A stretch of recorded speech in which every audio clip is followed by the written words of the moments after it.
and they're off.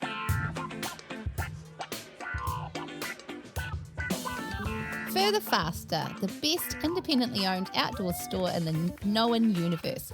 Whether you're heading out on climbing, paddling, tramping or running adventures, look no farther than Further Faster for all your gear and expertise needs over the winter.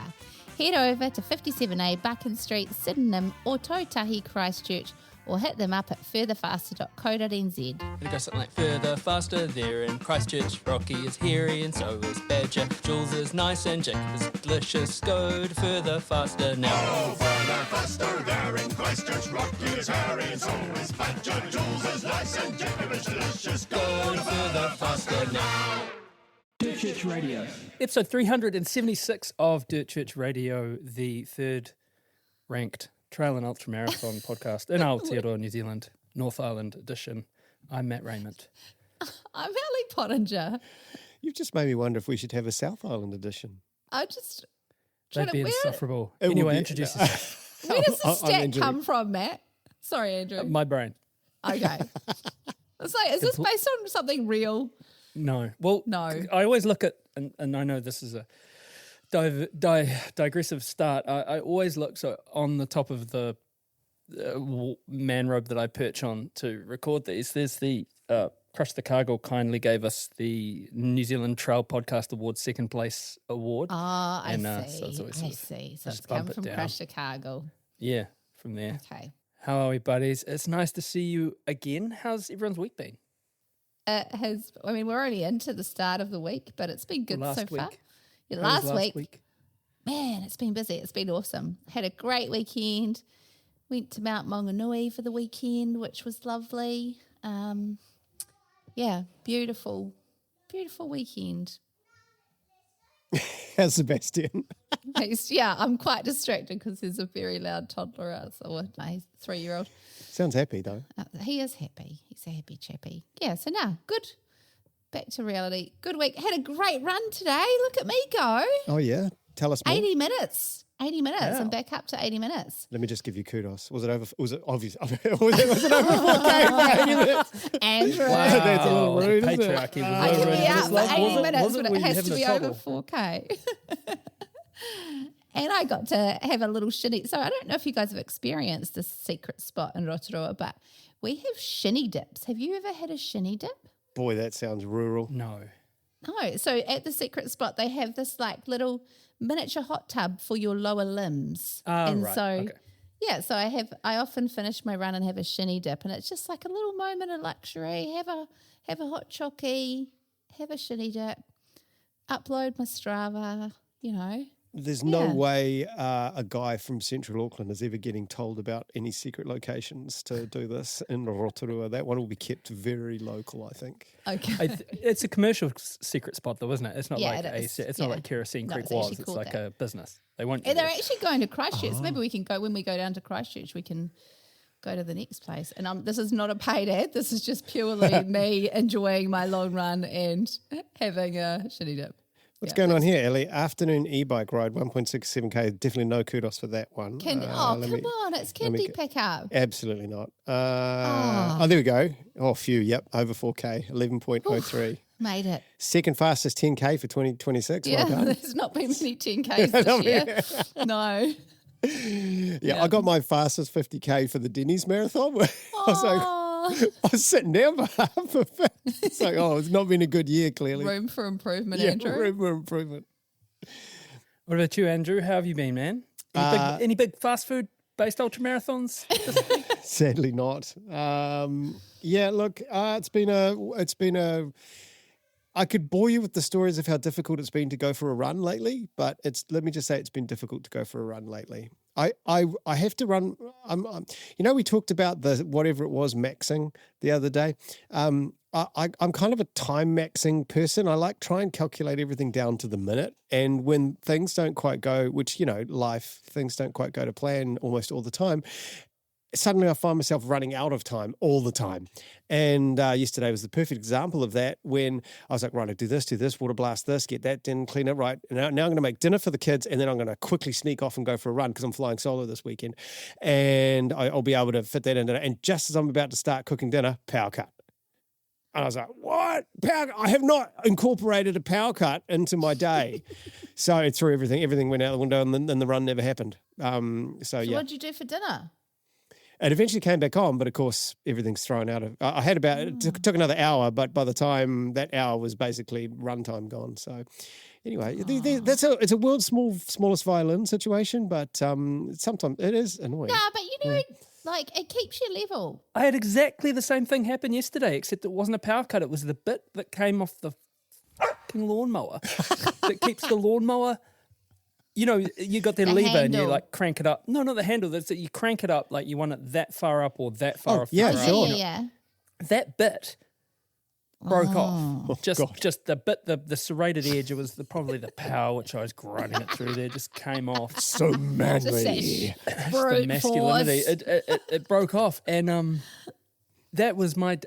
That was my long run gone because I had to then try and find a way to put a number 8 wire repair on a lawnmower, which turns out I can't do, and then try to mow the lawn, and then try to weed whack the lawn with our Pansy electric weed whacker, which won't do much, and then take the freaking lawnmower to the lawnmower repair place, which was closed.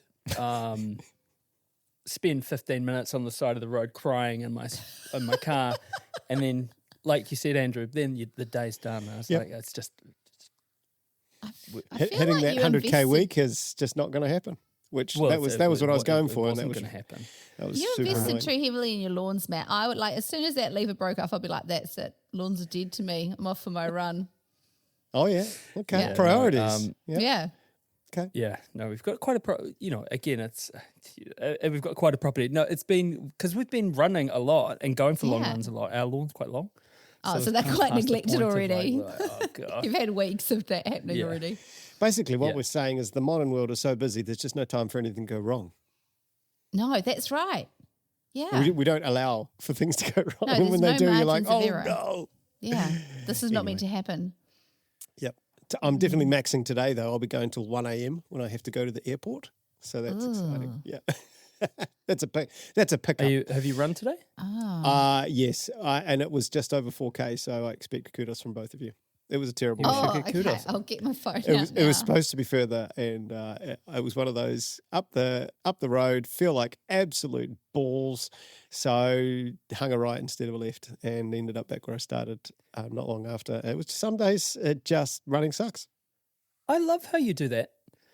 I really do. I think more people should do like that. And I think the thing that really gets to me as well is then you'll go and like, I couldn't be bothered taking the train, and I got a train to South Auckland on Saturday. It was like $4.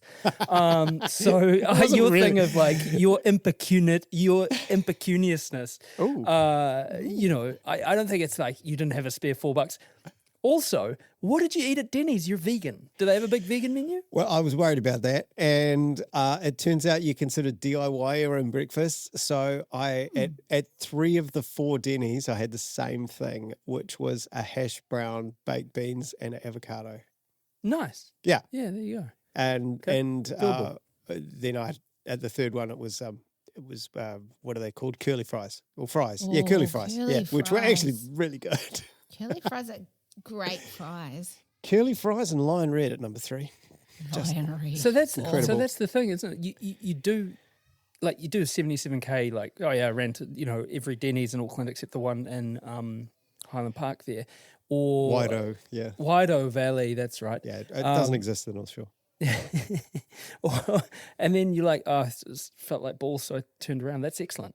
It's excellent. It doesn't. More I people should mean, do it. it's only because I'm old and I've done enough to know how pointless it is to try and push through that on a Monday training run.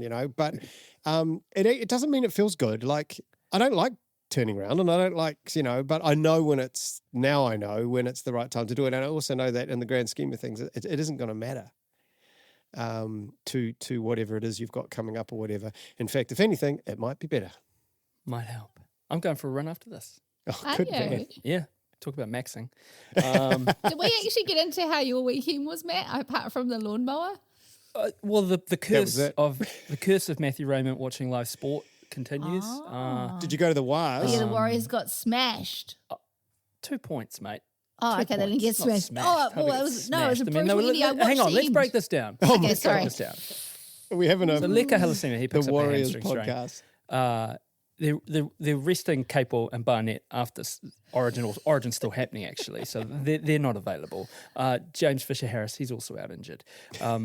They're losing their big man at the front. It was a classic arm wrestle. Mark Bunyan, if you're listening, go to hell. Your team sucks.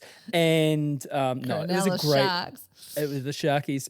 It was great. It was a great watch. And On-screen live timer, sport. we had some issues there. The old countdown. Unbelievable. Mm. Unbelievable. So yeah, yep, it was- robbed. No, robbed? Not. Although, yeah. the thing that I love about live sport, and I think trail running and stuff like when you see men and women being athletic on particularly rugby league, but rugby union as well, and football, is their proprioceptive sense. Like, you know how you see someone like running down a mountainside and they just know where they are in space. We went for a drop goal, which would have leveled the scores and taken us into Golden Point. And I can't remember that he was bald and he was in a Cronulla Sharks uniform. He charges the ball down. He jumps in the air. The dude kicks it into his face. Chanel Harris-Tavita kicks it into his face at about, 1 million feet a second. He catches it cleanly and then runs up the field, and then they get a drop goal. It's just the most incredible, He got it Human himself beings too, are didn't incredible. he? What was that? He also got the drop goal. He did. He had the Yeah. intercept and the drop goal, which was pretty A moment of man true of the heroics. match, really. Yeah.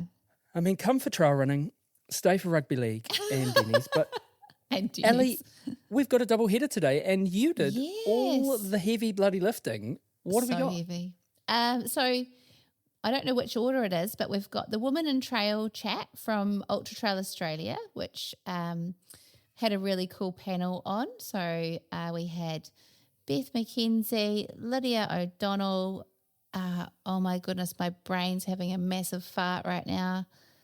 An epic triathlete. What was her name? It's been so long. Sorry, apologies. Insert name here from Andrew from the future. Sure. That would be Sophie Linn. All right.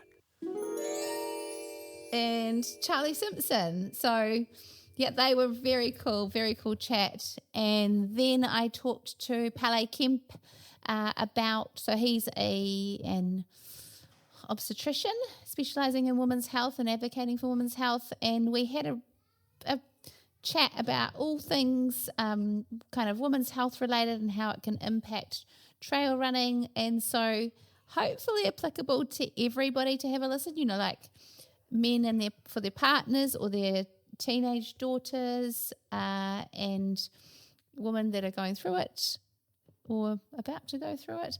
So, yeah, cool chat, and obviously with kind of that trail and ultra running lens to it.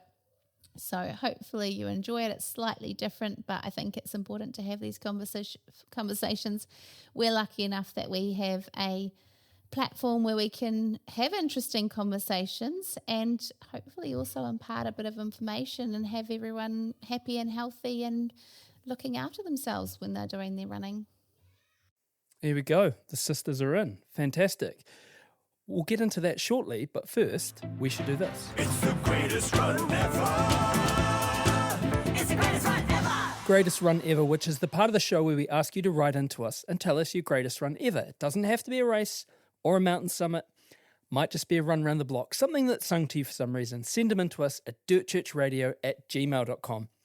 This is a real special one. It's from Elliot Cole, and he writes for the Back of the Packers Greatest Run Ever submission. Like a lot of bad ideas, it started around a campsite at New Year's. A few mates were throwing around the ideas of running Tarawera 50k. There was plenty of banter, a few beers, and before I knew it, my ego had wandered into the conversation and volunteered me. Yeah, I'll do it. Might I add, nobody else joined me in the end. At the time, I didn't love running. To be honest, I still don't know if I love running, but I do love an acid bath just to see where I'm at. There's something about putting yourself in a place where you're not guaranteed success, where growth happens whether you asked for it or not. I finished Tarawera in about 6.5 hours and I was immediately hooked. The rest of the year filled itself up quickly.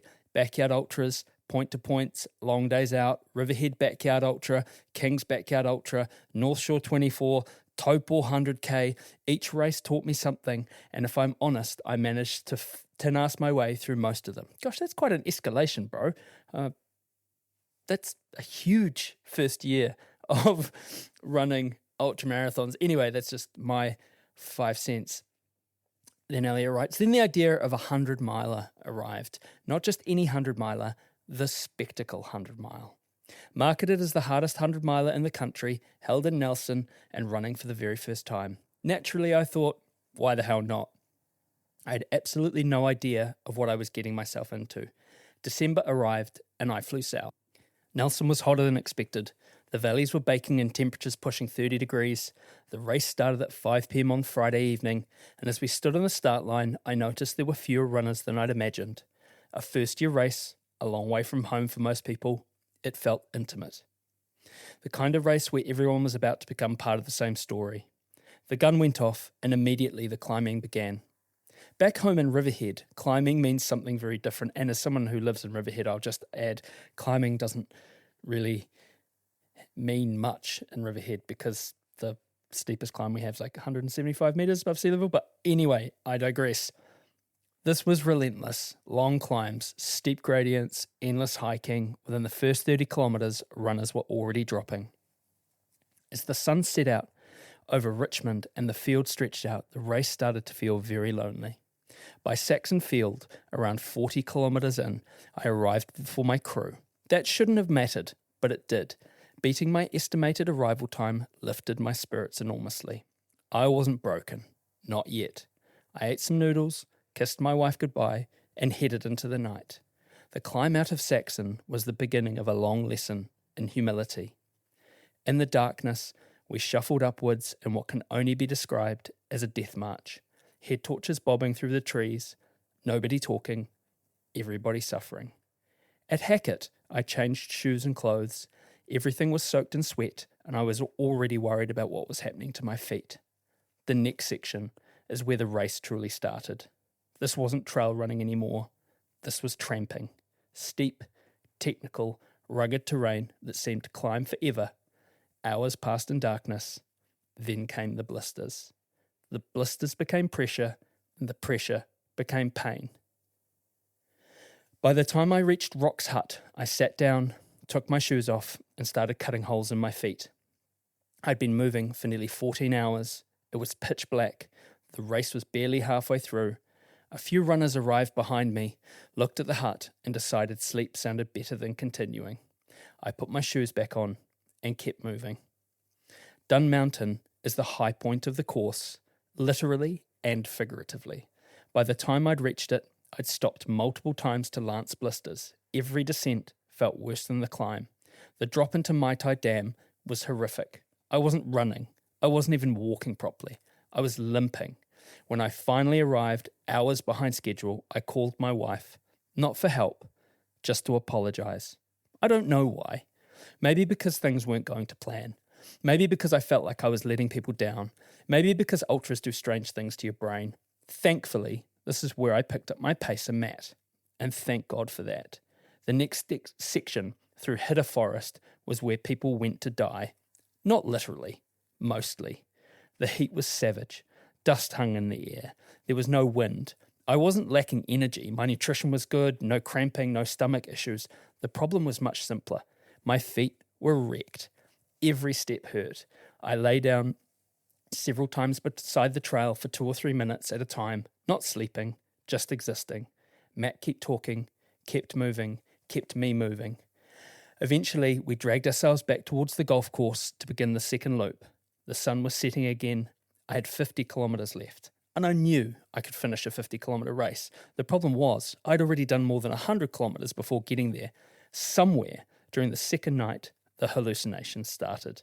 Or maybe they'd started earlier. It was hard to tell. At Third House, we saw a group of deer.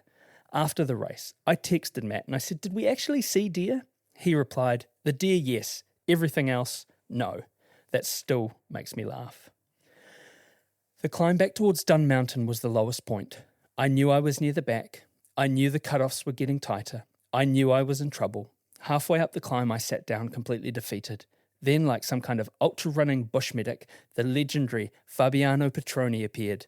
We'd caught him while he was taking a dirt nap. In the middle of the night, in the middle of the bush, he proceeded to lance my blisters.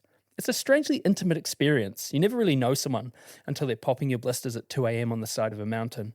And we've stayed in touch ever since. By the second summit of Dun Mountain, we were doing maths. Not race maths, cut-off maths. The dangerous kind. Matt's flight home was already gone. Then his second flight became questionable too.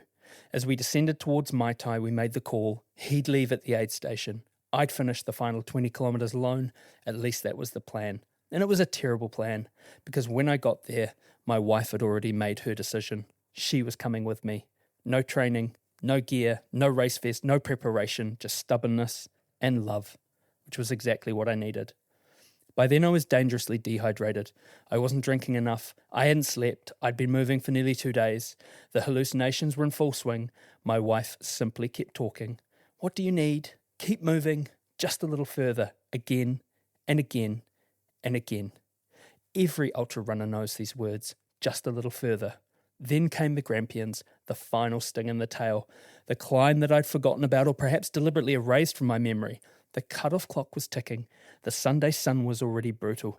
Every step felt like it might be the one that did me in. But eventually we reached the final aid station. The videographers waiting. The volunteers were waiting. And suddenly it felt real. I was actually going to finish. Someone threw water over my head and I was told that I had 10 minutes. 10 minutes. At nearly 43 hours, I turned downhill and emptied the tank. Nobody thought I'd make it. The tracker had stopped updating properly. One of the tracking crew actually rode up the road looking for me. Instead, I came charging past him, closer than anyone expected. I could hear voices, cheers, the finish line. My wife right beside me, pushing, encouraging, dragging me home. I rounded the final corner and saw it. 42 hours and 55 minutes.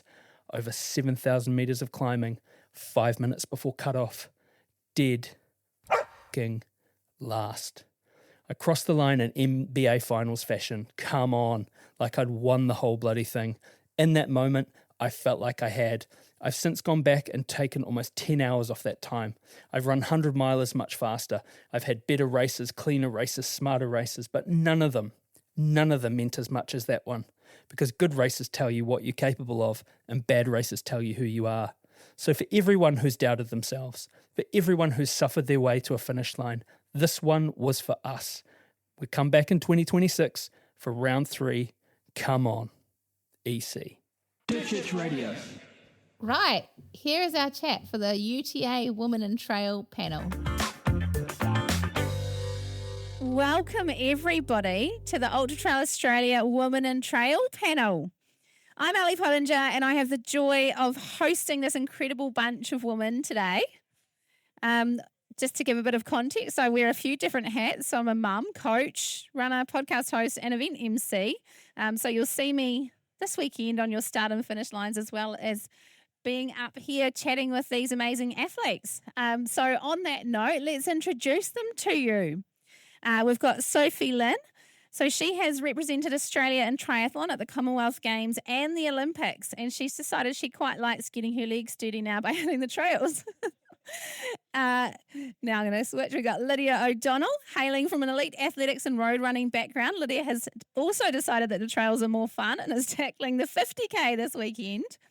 We've got Charlie Simpson. She's grown up watching and crewing her mum and dad do epic ultras around the world and has well and truly got the bug. And her running's just going from strength to strength. So this weekend she's tackling her 4th 100K. Is that right, Charlie? And then we've got Beth McKenzie, former pro triathlete. On the Ironman in 70.3 scene, she took her speed to the trails and she's won UTA 100 and been second. That's right, isn't it? Yeah. As well as been on the podium twice for Tarawera. So we've got some really amazing athletes up here who I'm looking forward to chatting with. So I think we'll start with Sophie with a few questions. Well, actually, maybe we'll start with everybody. Sophie, we started talking about it off mic, but I'd love to hear about it on mic. What made you get into trail running? So I was definitely a little bit bullied into trail running by some good friends.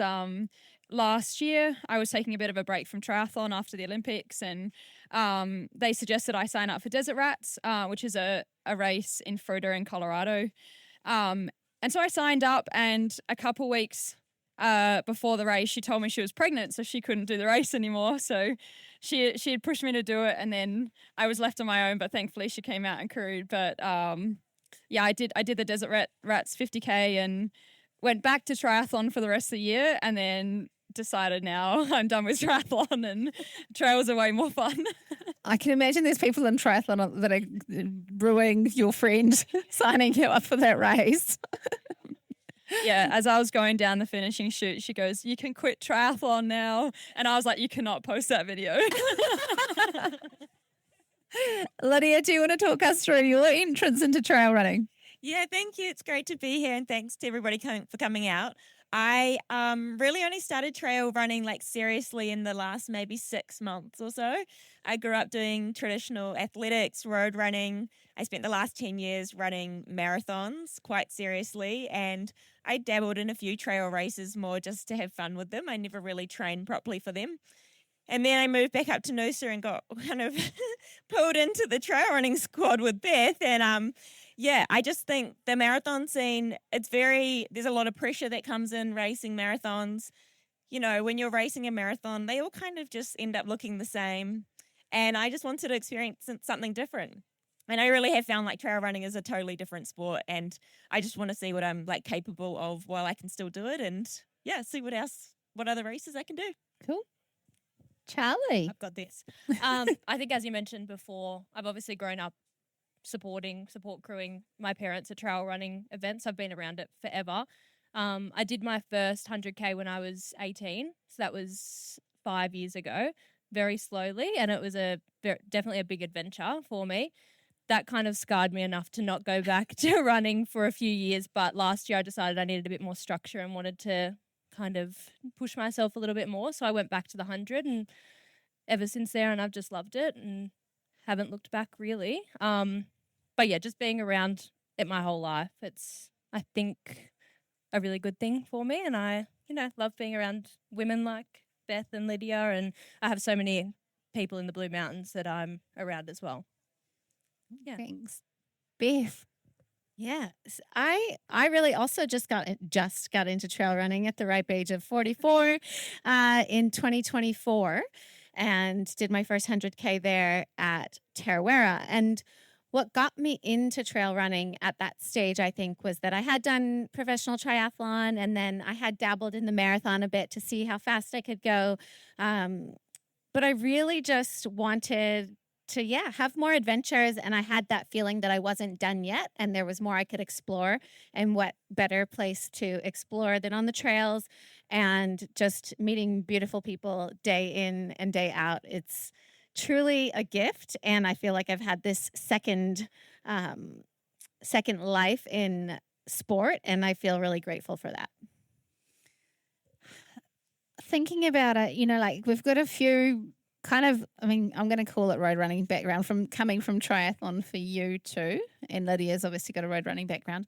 Often, I say the difference between trail and road is that road running people will go, "What time did you do?" versus trail running, they'll go like, "Did you have fun?" or "What did you see?"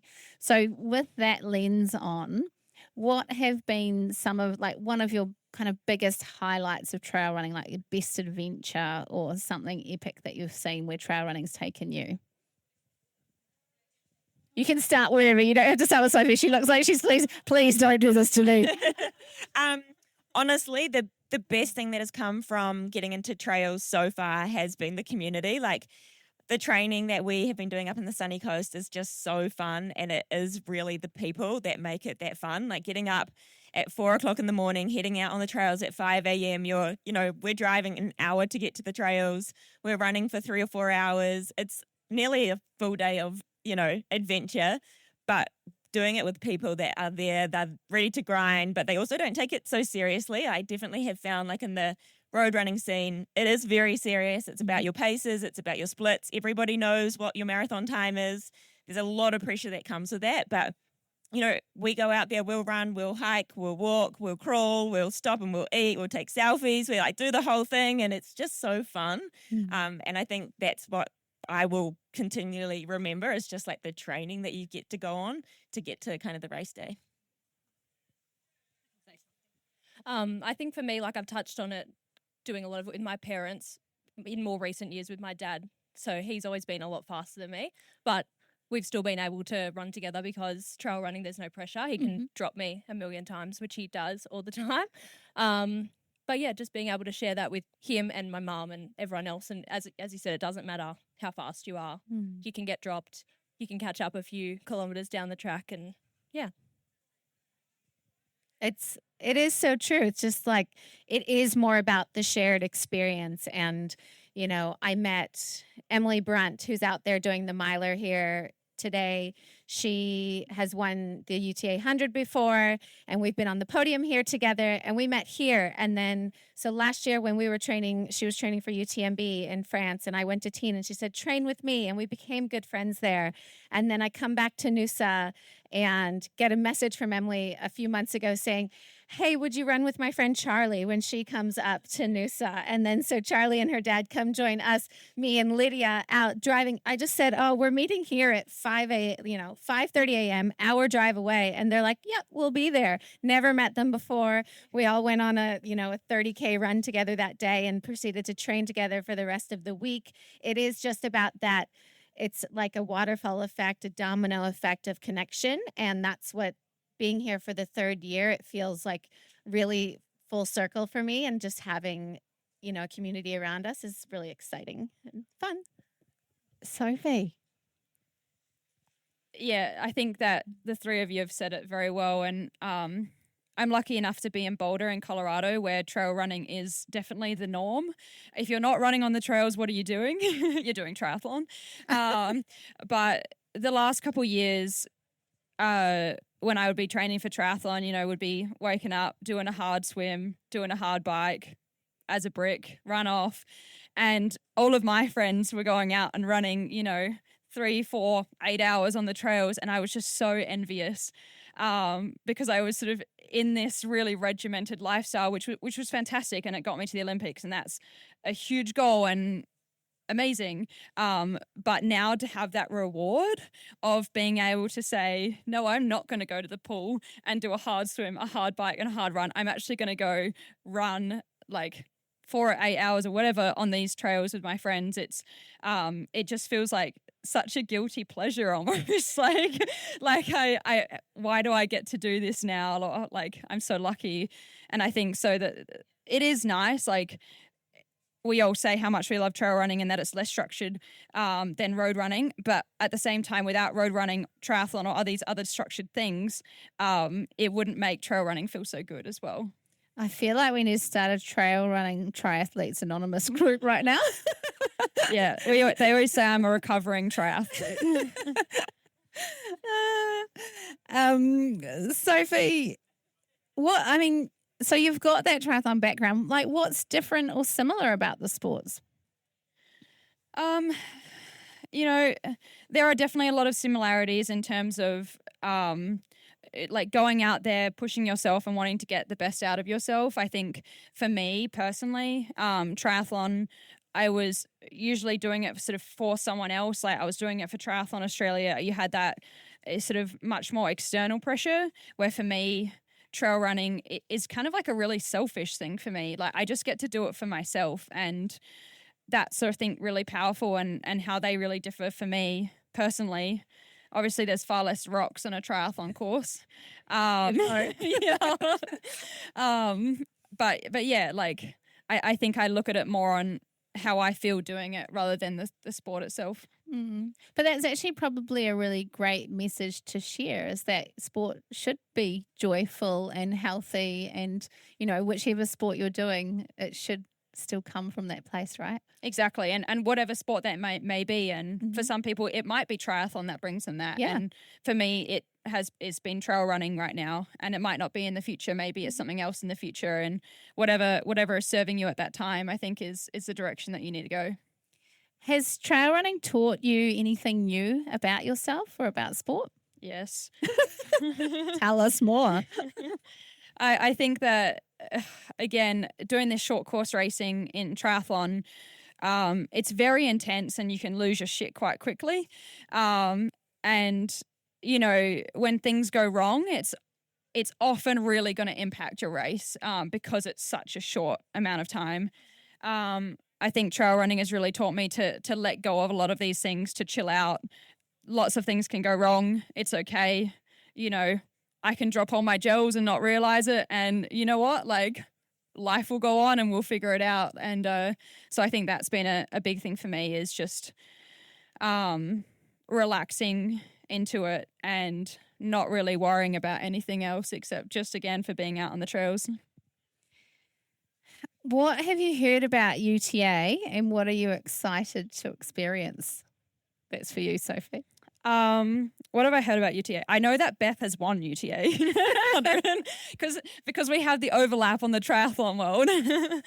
I definitely didn't really know about how many steps there were. I was like, I should have definitely been doing more stairs. And I think that most people knew that, but I definitely did not know that. That did not make it to Boulder. I'm really excited about the further steps coming up. I think they're going to be brutal. I think it's just going to be a really cool experience. I really hope that the first little bit we get a little bit of sunshine or just a little less cloud cover so we can see some of the beautiful Blue Mountains. This is my first time up here, so I'd love to see some beautiful views. Well, I hope you get them. I'm sure. Yeah, TBD. It's all right. Because as you know, trail running is about the beautiful views as well as the community. It's all right. If not, I just have to come back, I guess. Yeah. Okay, we'll go on to Lydia.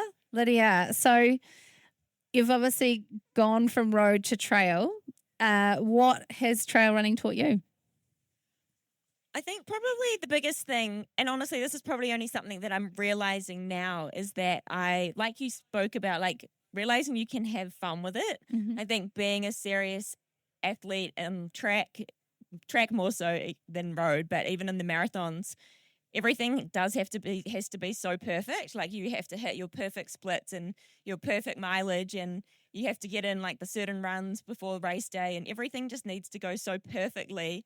And I think as a woman, we're kind of always being told that we have to be perfect as well. And I think that's kind of layered on top of me being a runner, is like also just being a woman who has felt the pressure to always be, in quotation marks, perfect. And I think honestly trail running has showed me that I don't need to be perfect, and that things can go wrong. Things can like go better than expected and go worse than expected, and you can kind of just smile and have fun through it. And if you miss a run, it's completely okay. And yeah, I honestly have no idea. I was talking to Grace before. I have no idea what time I'm going to run tomorrow. I haven't even really looked at it. And I kind of like that. Like I can be a little bit more relaxed with it. And until I started running trails, I didn't know I had that in me. And now I'm like, okay, I can be one of those chill, relaxed sort of people too. I'm not this kind of uptight elite athlete that I thought I was. So yeah, it's been a journey. Well, I mean, I think you're right. Like there's a lot of life lessons that actually come from trail running, and it's good that you are growing from it, because it is a sport where there is a lot of growth encouraged. Is there still a bit of a competitive element though? I can imagine coming from that background, you still got to have a bit of like, is it red mist that descends or? I mean, ask Beth, am I competitive?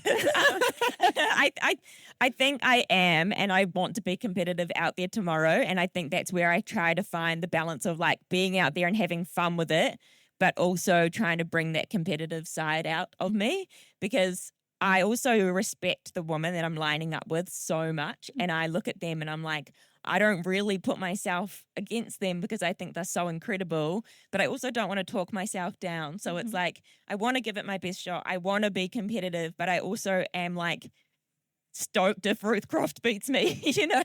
And it's epic to see other women doing so well, and I want to be there to celebrate them. So yes, they are my competitors, but I don't necessarily see them as my competitors. I see them as my community and people that I get to look up to, because I am so new to the sport as well. So we'll see tomorrow if the competitive side comes out or not. I mean, speaking about women's sport, we're seeing a massive growth in coverage and participation, good things like that.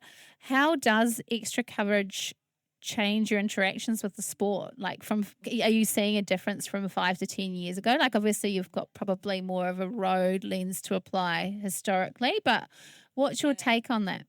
Oh my gosh, I think don't quote me on this because I don't know the exact numbers, but I think we've gone from something like 5% of sports media was about women athletes and women's sport to maybe closer to 20% in Australia, which still is not anywhere near what it should be, but it is a lot better than where it was. And that's not just in running, that's across the board. So, you know, when we think about young girls, like if you can't see it, you can't believe it, and you don't even try and do it. And we really need to increase visibility of women in sport, and social media has definitely helped. Like it's given us the tools to tell our own story. We're not relying on traditional media channels to see our value and our worth and decide whether that's good enough to put in the media. We can get out there, we can tell our own stories, and it's amazing to see young girls and just all generations of women see other women doing hard things and be inspired and believe that they can go and do that too. And so we're getting there, and it's amazing to see how many women, I think it's about 43, maybe 44% of our attendees this weekend are women, and that's amazing.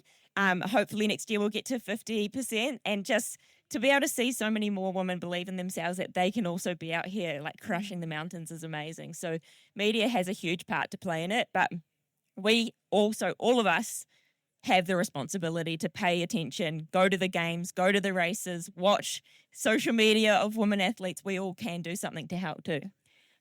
Absolutely. And I think that's something that we often can be a little bit backwards and coming forwards about. And so it's a really important message to share with everybody out there. If you're running this weekend, you know, like put your stuff up on the socials, be proud of yourself, share it, because so many people only enter because they go, oh, I saw my friend do it last year, or, you know, and we know ourselves what we've gained from being involved in the sport.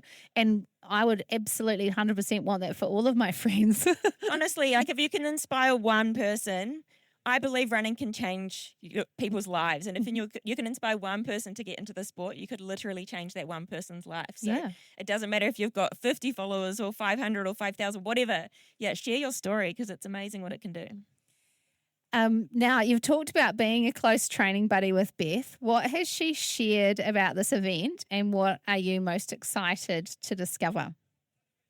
Beth's told me how fast all the women are that I'm racing against, so she's warned me. I've also told you that you are faster. I think the hills definitely, like coming from a road running background, I am terrible, and I learned that at Tarawera, terrible up and even worse on the downs. So I've been training on the hills, and yeah, I think just keeping my confidence up on the trails, because that's something that I lacked. And even tomorrow, like I'm nervous for the race, but the thing I'm most nervous about is like getting on that start line and just like not really knowing what to expect because I haven't done it a lot. But being out on the trails with Beth and the crew, like it's definitely helped with my confidence. So I'm just excited to get out there and give it a crack. Good. Thank you. Charlie, we'll come on to you. So you've grown up in the trail and ultra space with two parents that ultra run. What did you know about trail running before you started running long yourself? I mean, so at this event, I've been crewing it since I was probably about 8. But I think with that comes some naivety, because I think it became so normalised that when I was probably between 8 and 16, mum and dad would be doing, say, a 60K run, and I'd be like, oh, just a 60K run, like it's easy. Starting to do those runs, I'm like, it's not easy, and there's nothing easy about that. But I think I obviously knew a lot about it. I knew it was possible. And I think seeing that that's possible from such a young age does shape it. Obviously, the same way that you're talking about social media, seeing that other people do it. It was probably a little bit naive of me to enter my first 100K at 18. But I'm glad that I had that experience with that naivety, because I think it would be really scary if you had no like experience or exposure to that. So I think that, yeah, for me, that's probably the main thing, is like entering it really young, because of, that was definitely because of my parents and because of my parents' community. Mm-hmm. But yeah. You're doing UTA 100 again this year. What are your favourite things about UTA and this course? I think having trained up here for the last few years, most weekends when it's in the lead up to UTA, I absolutely love the Jamison Valley. Like, it is the most beautiful place, I think probably in the world, one of them. But I'm really excited to run that in the light and have hopefully a bit of daylight along the nice views and everything. And then also running with my dad, that's always a special experience to not only be able to pace him, which I've done a few times, but actually, race with him and let him help me a little bit along the way. Yeah. I tell you what, those always get me in the feels when you see parents and their children running together. I always say we should be sponsored by a tissue company at the finish line because that's what gets me. Yeah, I mean, I did my first 100 with my mum, Yeah. but then being able to do it twice with dad is pretty special. Yeah. And what keeps you coming back here? Why do you keep choosing to do this 100K? I think because it's so close to home, obviously, but I think there's a real special community in the Blue Mountains with running, and because I'm involved, obviously, with, the community just in my day-to-day life. We have a cafe that's around the corner, and then we also have the cafe that's a little bit further away, but is still like heavily involved in the running community. Everything is about running and everything's about UTA pretty much for the 6 months leading up to UTA. Everyone's talking about it, so many people who are doing it, and I think it's really hard to resist that, to be involved in it. I'm not just going to sit back and not do it, particularly when it's such a good event. There's always new people doing it. Like every year there might be, 20 of my friends, or not friends, but people that that are doing it. And then the next year there's a new 20 people. So I think it's really nice being involved in that, and obviously being able to follow along with not just myself, but everyone else in the community who's doing it. And it always seems to kind of rotate every year. That makes sense. It does make sense. So you are from the mountains. What do you think this event brings to the mountains and the people?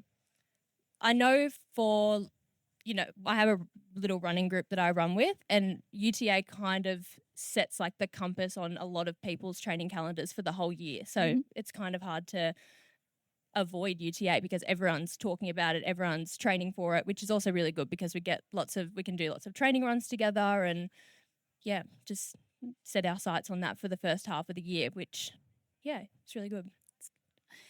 And you're still pretty young, even though now it's been, 5 years since your first 100K. What would you say to younger women who are wanting to get into trail running, but they're a bit nervous about it?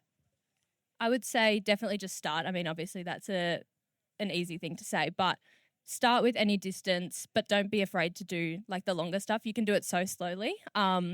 I would say that, you can do the 22. I've seen so many people in the community, and just today, obviously, doing the 22. It is hard, but the hardest part is starting and saying that you'll do it, I think. It's such a good event. It's so well supported. If you can find just even one person to run with and train with you and even do the event with, it just makes it so much better. And I think that's a good message as well. And because people can be a little bit intimidated by going on the trails to start with. And so if you've got a friend, then, it kind of breaks down a barrier. It's going, oh, come along. And if somebody asks you to go for a run, they're not caring about time. They're just caring about company. Yeah, I do. Sometimes I think about it because I do a lot of training with my dad. So a lot of the time at night, it's oh, what are we doing tomorrow? I don't know what I would do if I didn't have that kind of literally built-in training partner that you can just you don't even have to send a text. There's not even the barrier of having to send a text or a call to reach out and say, do you want to run tomorrow? It's almost a given that we are always available to run together, which is so good. But I've also become, I can't really run by myself. But that said, I think, just having a training partner or anyone who's on the kind of same journey with you will make such a massive difference. That's why I enjoyed, when we were in Noosa, running with Beth and Lydia was so great. This is back on the trail running thing, but I don't think there are many sports that you could literally message someone who's won a major event before and just tag onto their run. And I did get dropped halfway through one of the runs, but that was okay. It's actually quite funny because I remember seeing you three running together on the socials, and I was I wonder how that connection happened. But it was through Emily, which I did stay for a little bit, but that was okay because we just, we're all in the same journey. But yeah. Oh, and it's a great way to see a different part of the world or a different part of the country and have new friends. Yeah, for sure. Yeah. We'll go on to Beth now. So Beth, third year at UTA. tell us, like what it feels like to be part of the community and part of that connection to the country and the event. It's crazy. Like in my third year here, it feels like home to me. And I am American, as you can probably tell by my accent. But it truly feels like home. And I feel like I've been adopted into the community. And it's crazy, especially like we all know how much Lucy Bartholomew has brought to the event. And she's not here this year and she's sorely missed. But I feel like I can finally be a little bit of a favorite just for today. I love you, Lucy. But no, I think it's been great just to build the trail running community literally through UTA. I mean, I just talked about how we met Charlie and everybody, and it's just, I think one of the things that brings me back to trail running and to this event is just knowing that how everyone is connected. It's true. Like, it doesn't matter what age you are. We were on a run, and this was before Charlie's birthday last month, so she was like, I'm 23. And I was like, I'm twice your age. And then there we are also running with her father, who's just a little bit older than me. And after that run that day, I went home thinking, I was like, it was really cool on that run because there were a few other people. We had someone in their 20s, someone in their 30s, someone in their 40s, someone in their 50s,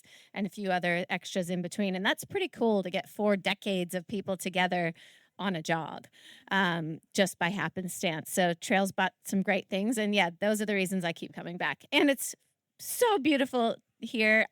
If anybody wants to come up and see a picture of a bird I took this morning, it is incredible. You don't even realize that those colors can exist in real life. So I hope I have time to enjoy some of that beautiful nature on the country tomorrow. I love it. Check my socials. Being a mother, a business owner, and still competing at the elite end of trail running, how is that juggle? It is a juggle, and I don't think that I always do it very well, but we try our best. These are my kids right here, sticking out their tongues and giving me the side eye, and we just try to balance it and make it work. It's never perfect. Today I had a couple other panels here, and I was like, you guys ready to go? And they're like, nah, we're not coming. I was like, okay. They're like, we want to go ice skating. I said, okay. And luckily Luke took them ice skating. So that was great. But yeah, it's, you see always perfect happy family things on social media and stuff. And hopefully they will be out at the aid stations because I really need their help. But they do love it. I think they love it. But yeah, it's great because now they have their own things that they're really into as well. And I hope that our kids can see that it's, going after your dreams, chasing your passions, not giving them up once you have kids is important too, and just go along for the ride. And I don't even think that answered your question. I don't remember what it was. Sounded good. I know you were pretty vulnerable, I'm going to call it vulnerable and open about what I took as incredible image that was taken of your win. I can't remember if it was last year or was it year before? Oh, 2024, up the Ferber Steps. Yes. And to me, there was this epic footage of this strong woman winning a race. But I remember seeing a post from you on Instagram saying I was super critical of myself. I could see cellulite. I didn't feel comfortable. I'm paraphrasing here. That's definitely not what you said, but kind of along those lines. Do you want to talk us through kind of body image and running and... Yeah, I mean, I think it's something as women, as girls, but also men, everybody, we all deal with body image issues and everything. And I remember, I was winning Ultra Trail Australia, the 100K, and they're taking a video of me from behind coming up the Ferber Steps. And it was this epic video, and I did not post it for 6 months because I had, you could see cellulite all over the back of my legs. And I was like, no, not sure about that. But then eventually, and I listened to the audio on it, and it was just really cool and really motivating. And I was like, you know what's really cool? That somebody with a normal body who is 44 years old was winning this race and got to do that. And why not show that? Why not show people, how real people look? And just, you're never going to be perfect. You're never going to be perfect. And showing all sides of you actually, I think, helps other people accept the different sides of themselves. And I'm not saying I'm not vain, because I'm absolutely very vain. But I think I also know that no one's perfect, and I hope that nobody else ever feels like they have to be perfect. And yeah, just think about what those little, leg sticks can do. And you're just like, who cares what they look like? They're carrying me to the top of thousands of stairs to win a big race. And that's pretty cool. I am just going to kind of open it up to all of you and just say, what learnings have you had from a female lens over the years in the sport? I think that the biggest learning that I've taken over the last few years, particularly building Femi, which is my women's running community, is that we need to back each other, and that community is number one. I think without us bringing our voices together, we're never going to make change. And it might feel scary or daunting to speak up if things aren't right, but having people around you and having a community to back you when you know things are not right, but no one's speaking up about it, it makes it a lot easier having that community. And I think the change that has been seen over the last 5 to 10 years in our sport has purely come from women getting together and actually pushing for media coverage, resources, tools, sports science research, what we deserve, really, as women in sport. But it wouldn't have come if we hadn't all kind of worked together, and there's a lot more change that needs to come. So I really urge more women and allies and everybody to get behind, women in sport, and just push for what we deserve, to see women kind of reach the top as well and see what we're capable of. I actually can't remember what the question was. What learnings have you had from a female lens? I've got a good answer, but I don't know if it answers your question. Go to town. Go to town.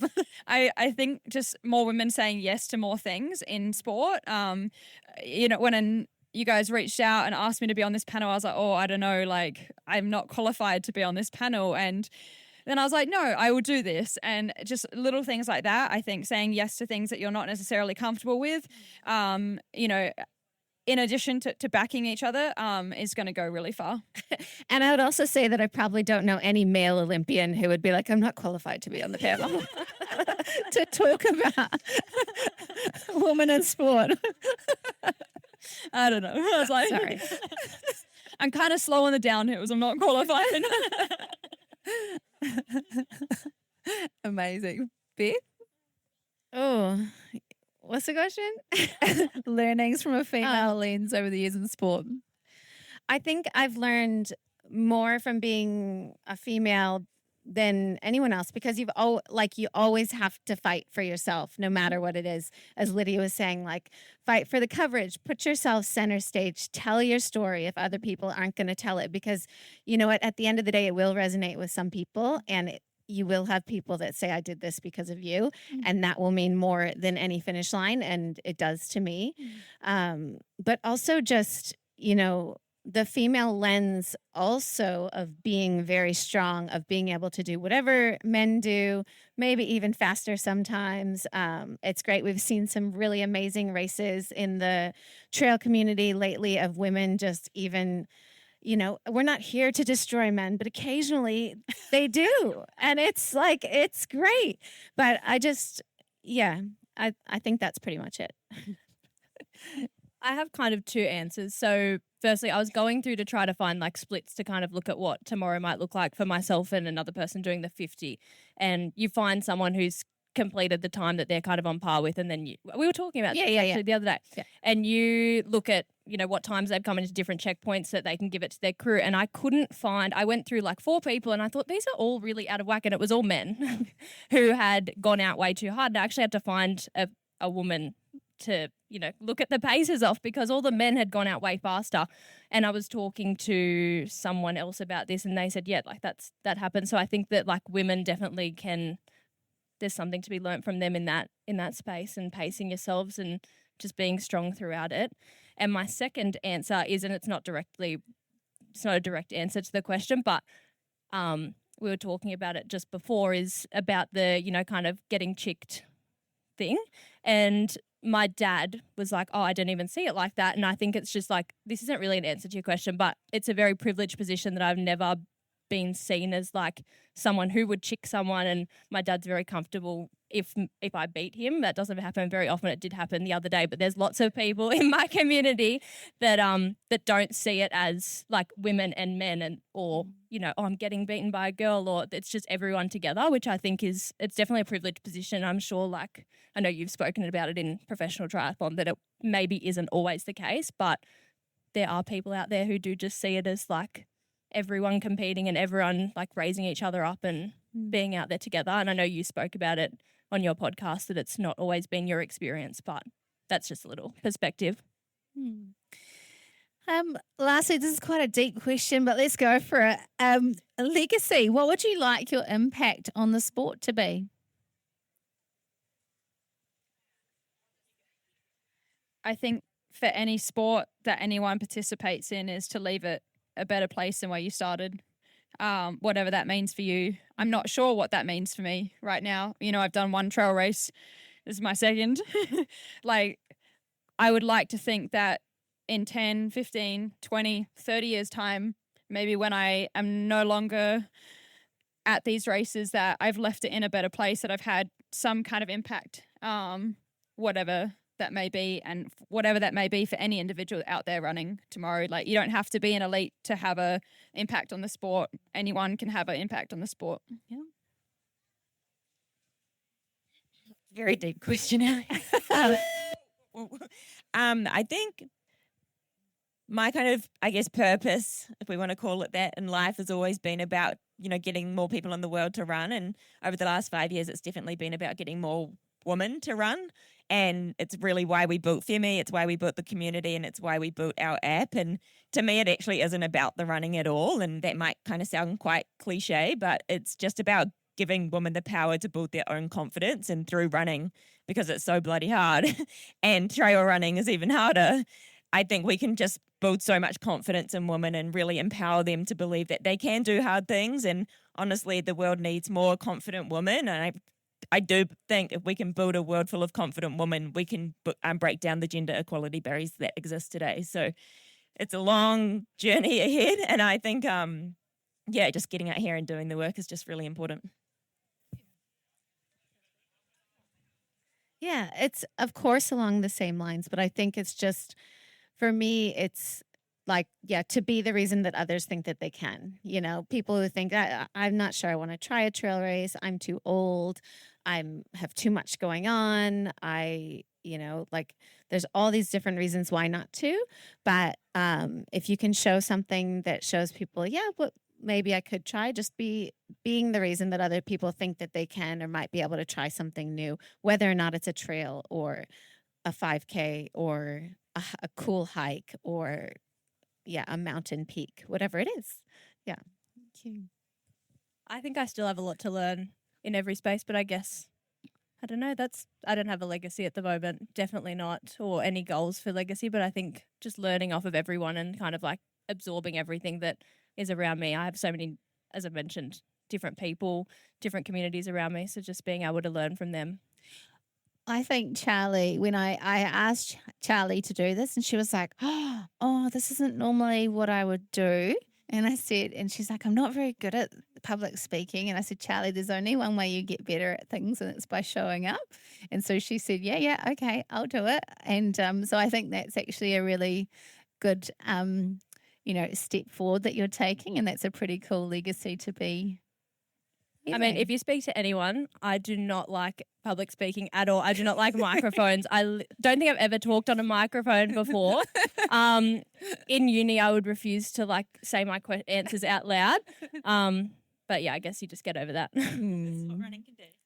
I'm going to do something different before we wrap up today, and I just want you to take a moment, because there's been some really, really great messages shared, probably lots of learnings and reflections. So I just want you to take a moment to think about one thing that you'll take forward from what you've heard or learnt today, like how you want to move forward in the sport, what you've gained from this. And feel free to tell the ladies too afterwards if you've got something that you want to share with them. And on that note, thank you, everybody. This has been so epic to see so many people's hanging out here, listening, taking part. So really appreciate all of you. I hope that you have a wonderful weekend, and a massive round of applause for all of these amazing women that have joined us for the Women in Trail panel. Thank you. Thank you. Next up, we've got our chat with Pelle Kempe about women's health and running. I would like to extend a big warm welcome to Dirt Church Radio to Pelle Kempe. Kempe? Is that how I say it? Kempe. Oh, it's just Kempe. Okay. Welcome, Pelle. How are you? Oh, thank you. I'm really good. I'm really good this morning. Yeah. It's a beautiful day in the Manawatu. Yeah. And you've already been in the action this morning? Yeah, we had a little bit of action. So to add a bit of insight to that, Pelle is a runner, but also a gynecologist, and he advocates for quality improvement in women's health. So you at hospital at the moment? I thought you were going to be at home. Yeah, no, so I had to be at the hospital this morning. But I've got a little bit of time now to talk to you. Fabulous. But yeah, birthing suite had a bit of action. But all good, New life. It must be pretty cool being like, those are huge moments, right? Yeah. I mean, I've done this now for 25, 26 years. Wow. But yeah, there's always something special about being involved in the birth of a new baby. Yeah, that never really goes away. No, I can imagine. Like, I feel like that. It's kind of about those finish line moments and seeing those expressions on people's faces. But I can remember, like, my friend, I was lucky and I had a friend that was there through the birth of my child, and she took photos, and the expression that you can see on my face when I'm being handed him is like, you must get that a lot. So, yeah, I sometimes you want to make that comment about finishing an ultra and having a baby, but every time I think to myself, nah, this is probably a bad idea. Maybe if it was someone like me, you could get away with it. But it is. It's such. I mean, just that genuine, raw emotion and realization. I mean, I can imagine there's parallels there. And I mean, there's also always a bit of relief, if everything is normal and fine and no issues. As obstetricians, we don't get involved. Yeah. So when we are involved in the birth, there's always some kind of worry or a little bit of anxiety, and even though you don't want to show it yourself, there's a little bit inside. So that's relief for everyone when that crying baby comes out. What special moments to get to be part of? Yeah, no, we're lucky. I'm very happy to have a job that gives me a lot of variety, all sorts of women, all ages. There's happy moments like births, and there's sad moments with when you have to tell someone they have a cancer. And there's everything in between. Yeah. So I'm very lucky to have a job that I love. I think that's important, right? When you've got people that are invested in what they do, that I mean, in those moments, I can imagine it makes a big difference as well as just someone being invested and genuine. Yeah, Yeah. I think you're right.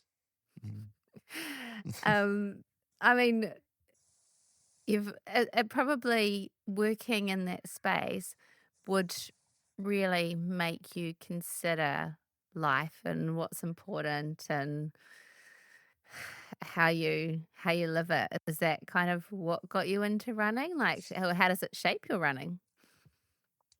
I I think over the last few years, when I started to run longer distances, longer races than I used to do, I think I've learned a lot about h- how I function and how I function at work too, based on uh, just training and maybe even more how to um, execute a long race. Mm-hmm. It's so little about the actual running.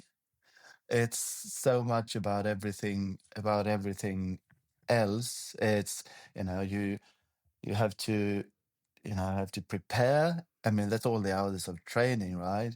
But you have to have a good team around you. You have to be prepared for the problems that will arise. There will be problems if you're running for 20 hours. There will be problems, and it's much easier if you have some idea of what the problems might be and have a plan Mm-hmm. to address the problems. And you have to be persistent, and that's like driving any project really, or um, say a labor. Yeah, and I So was I think there's a lot of one of the good things about running long distance is that you kind of get time to learn a lot about yourself while you're doing it. yeah. And like you talking about labor, and everyone says it about having a birthing plan, and then it just can all go out the window, and you're just Exactly, like, I just have to exactly. get through this, and the same applies to an ultra. Yeah, exactly. I mean, you can always have a goal, and you can have an idea of what you would like it to look like or be. But I try when I talk to women about you know mm, labor plans and what labor might look like.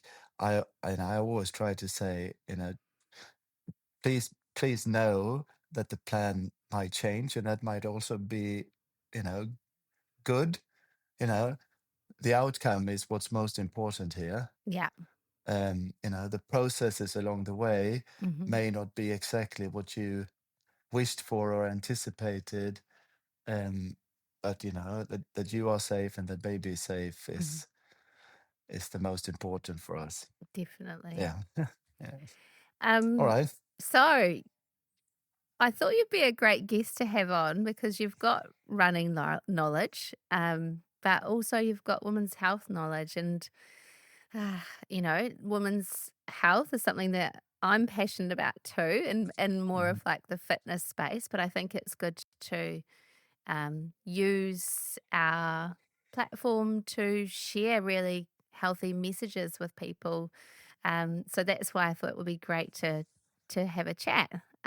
Mm-hmm. And, I think that this is a space where we're seeing a lot of change and improvement. In the last decade, it feels like there's been a lot more information given to women about, anything to do with women's health and sports, because I guess, like, historically, there was a lot less research and priority given to women's health in the sports space. Yeah, what do you see kind of from your side of things?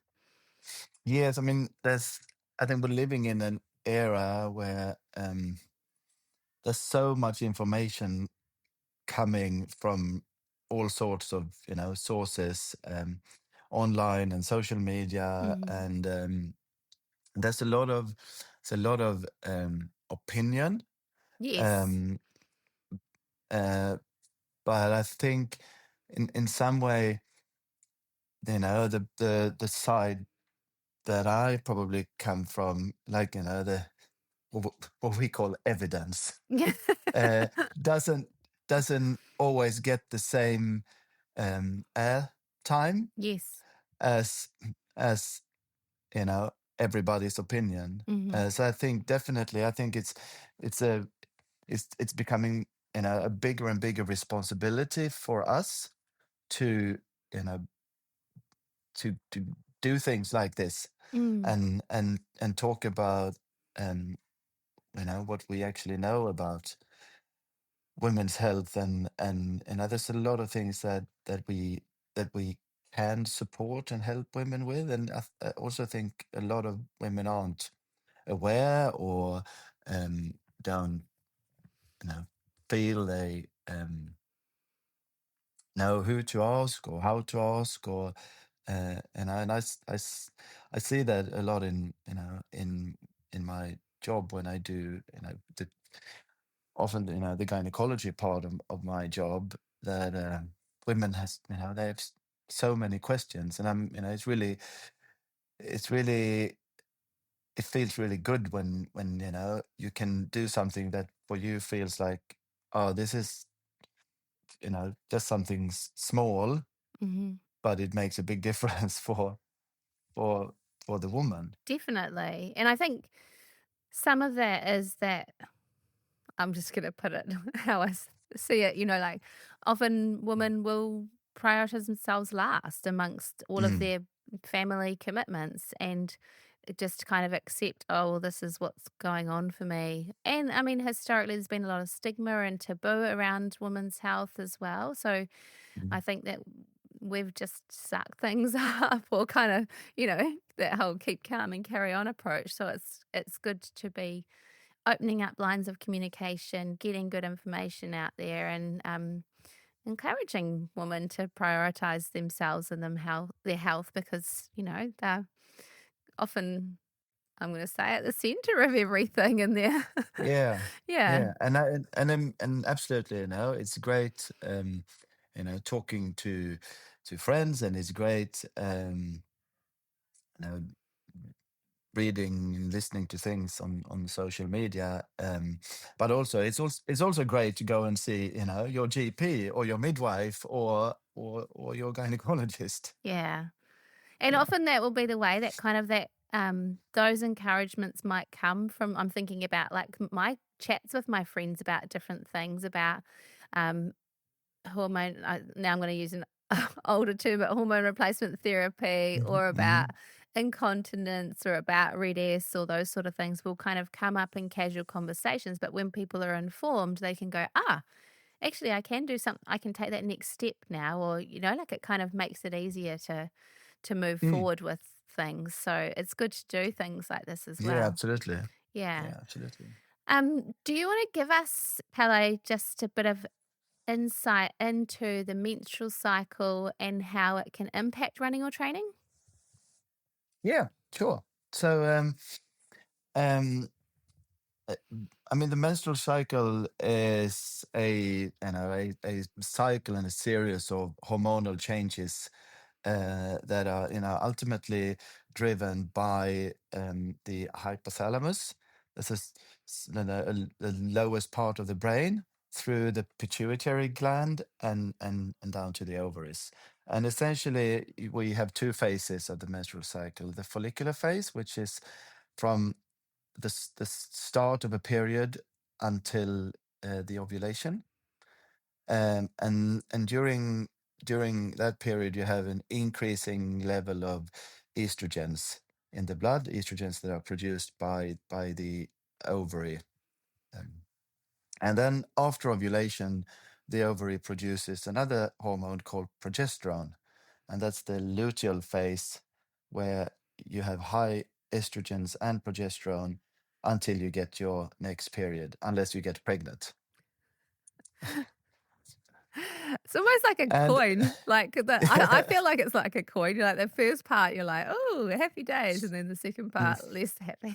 Yeah, it's a little bit like that. Progesterone and similar hormones with progesterone-like effects can often give, so it raises body temperature a bit. It can increase the sense of tiredness. Some women feel quite significant mood changes during the luteal phase and closer to period, while women often feel more energetic during that first follicular phase.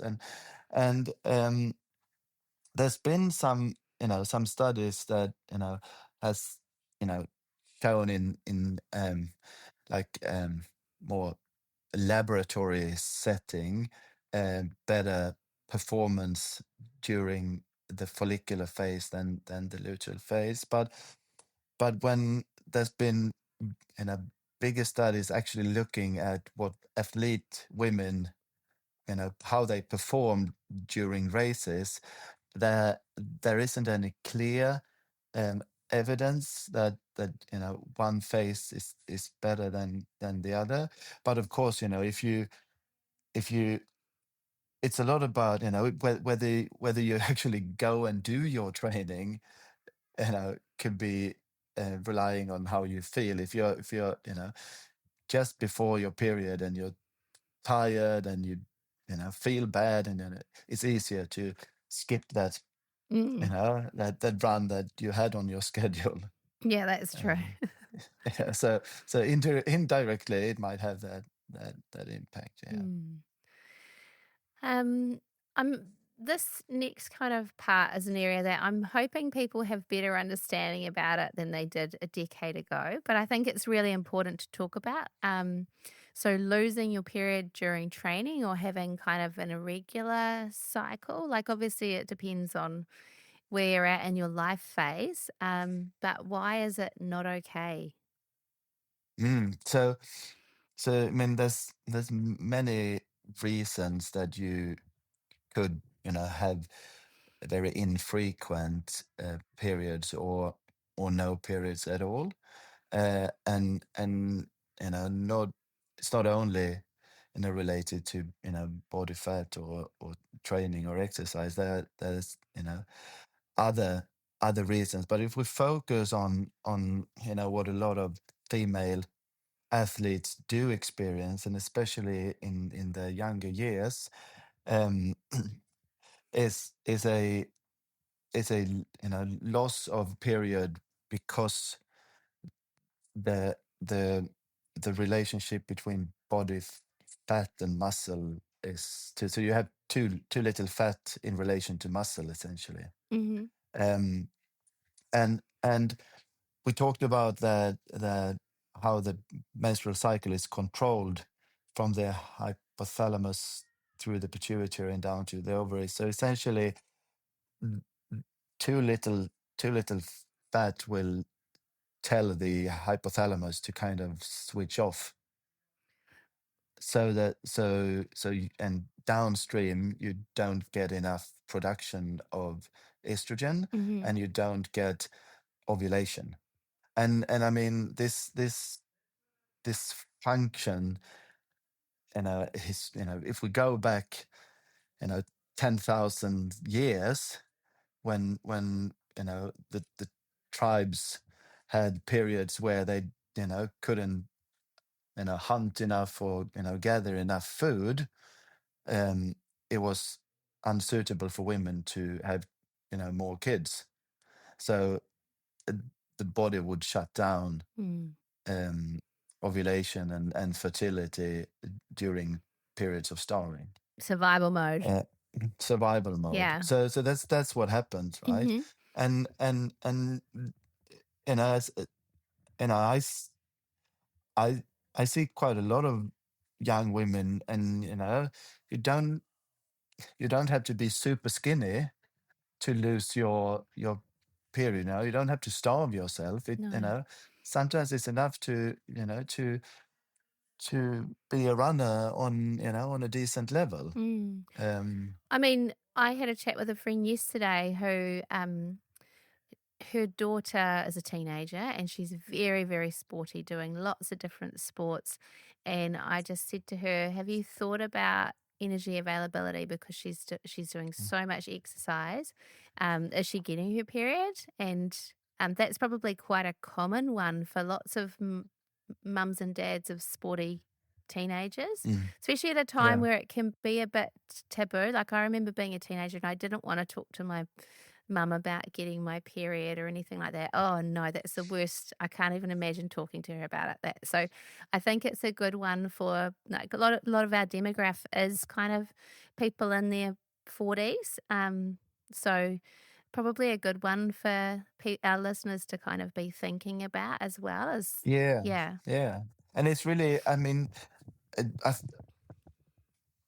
it is really important because estrogen is really important in many ways in the female body, not only for for fertility and driving the being involved in the menstrual cycle. So, and a lot of people probably know that for bone health, building up and establishing and keeping a healthy bone mass, estrogen is critical. Mm-hmm. Also for cardiovascular health, at least up until the age of 60, estrogen is important and supports good cardiovascular health. So we don't want young women to have a low estrogen for a long time. Mm-hmm. So what we often do is that we prescribe estrogen supplementation, and essentially that is an estrogen containing combined oral contraceptive pill, so that until the fat muscle balance has been re-established at a healthy level, you would get the estrogen from your contraceptives to support your bone mass, etc. Mm. Now, I want to talk about an area that has a lot of women have challenges, especially as we age. And some men actually have issues in this area as well. So let's talk about the pelvic floor. Mm. Yeah. Where do we start?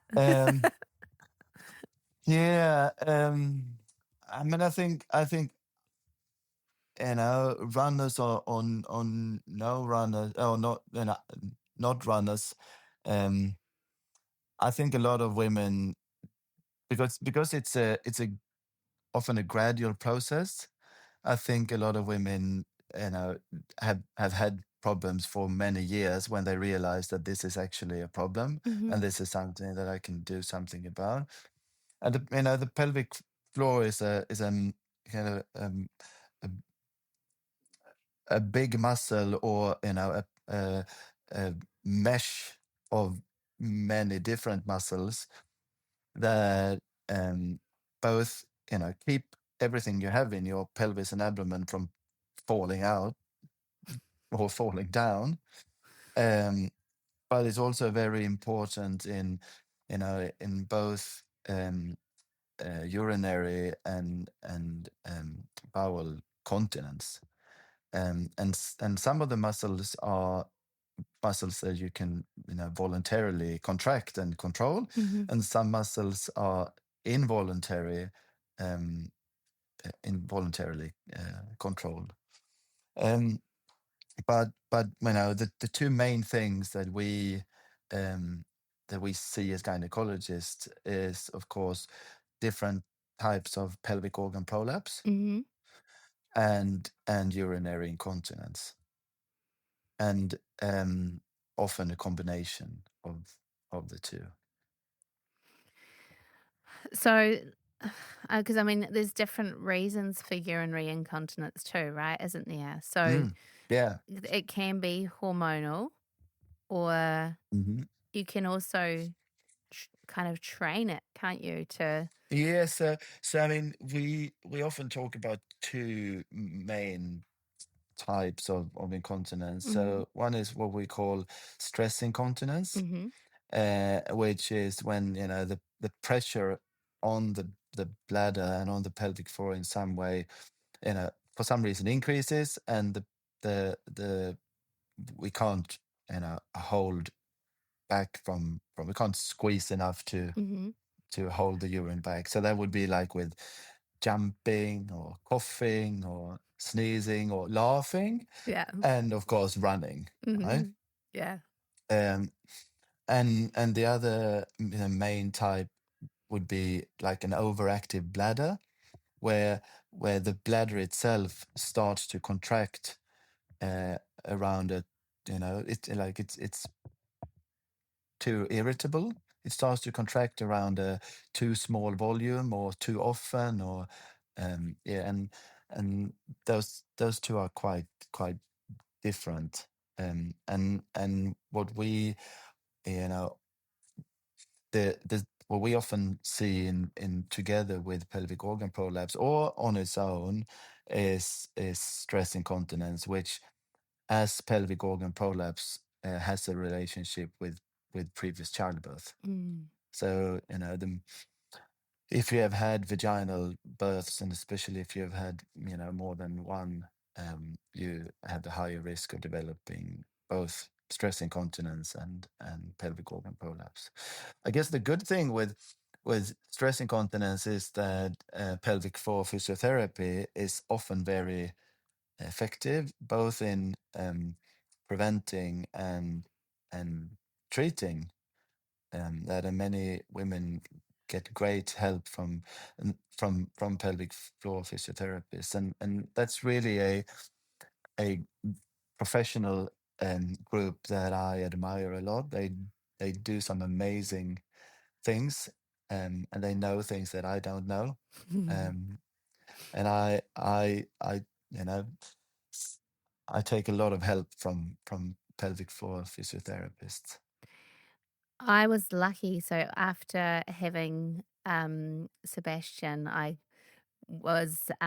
had the new cover for ACC for birthing injuries. And I think it had only just come in, which is amazing. And I got to work with a pelvic floor, like a woman's health physio, and she was brilliant, and it was really, really helpful to do. Like, I think probably historically maybe it was something that I might not have done, but it's just good to kind of to make sure that you're in the right place to get back into running and to be doing all those things. And she kind of, I mean, that was a huge win, and so I had quite a lot of involvement with our specialist college, and we were involved a lot with the establishment of the ACC cover of maternal birth injury. And so in October 2022, when that started, it's a big day for all women. So just to kind of give a little bit of an overview. So if you have had your baby after October 2022 in New Zealand, you are covered, and it's really important that when you do birth your baby, even if it's just a minor tear at the time, that your midwife or obstetrician helps you to submit a claim, because if you firstly, you will get access to things like women's health physiotherapy, like you say you did, but also if you get any kind of problems later in life, you will have that claim, and you will have cover for more physiotherapy or medical or surgical treatment. And, like you kind of think about the impacts of what can happen and how it influences your life, like when it comes to if it's incontinence or prolapses or that sort of thing, it would really limit how women might live their lives. Yeah. Especially if you're a runner. Especially, like, if you're active and outdoorsy, and I mean, I do see that, like, in my coaching, women really persevering with tricky things, like pessaries. I actually had a laugh. You'll probably like this, Pelle. One of my friends was doing this really multi-day, really hilly hike, and she said, my friend had to keep putting her patisserie back in, and I was like, patisserie? Like a baguette or something? Yeah. But I mean, some women will use things like pessaries to help them with their pelvic floor, right? Yeah. No, so that is for many women that is a very good treatment option for pelvic organ prolapse, and you means you don't have to do surgery. And we, I mean, we do a lot of surgery for prolapse. One of the issues is that there's quite a high recurrence rate, even after surgery. So up to around 30% will have a recurrence within 5 years after surgery, which means 70% will not. Yeah. But it's still quite high. And for women who um, there's a lot of women who find the ring pessary very acceptable as a treatment option. And what about when it comes to incontinence and surgery around that? Because that's something we have talked about, haven't we? Yeah, so surgery for urinary incontinence is a little bit tricky at the moment, because there's so for many years the standard procedure was to have, well, the most common type of sling procedure was what was called a TVT, which is like a thin band that you insert under the urethra as a support to improve continence. We don't have to go into detail, but many might know that there was mesh used for pelvic organ prolapse surgery introduced, and that those products came with a lot of problems and were withdrawn from the market. It's now quite a few years ago, and no one's using them anymore.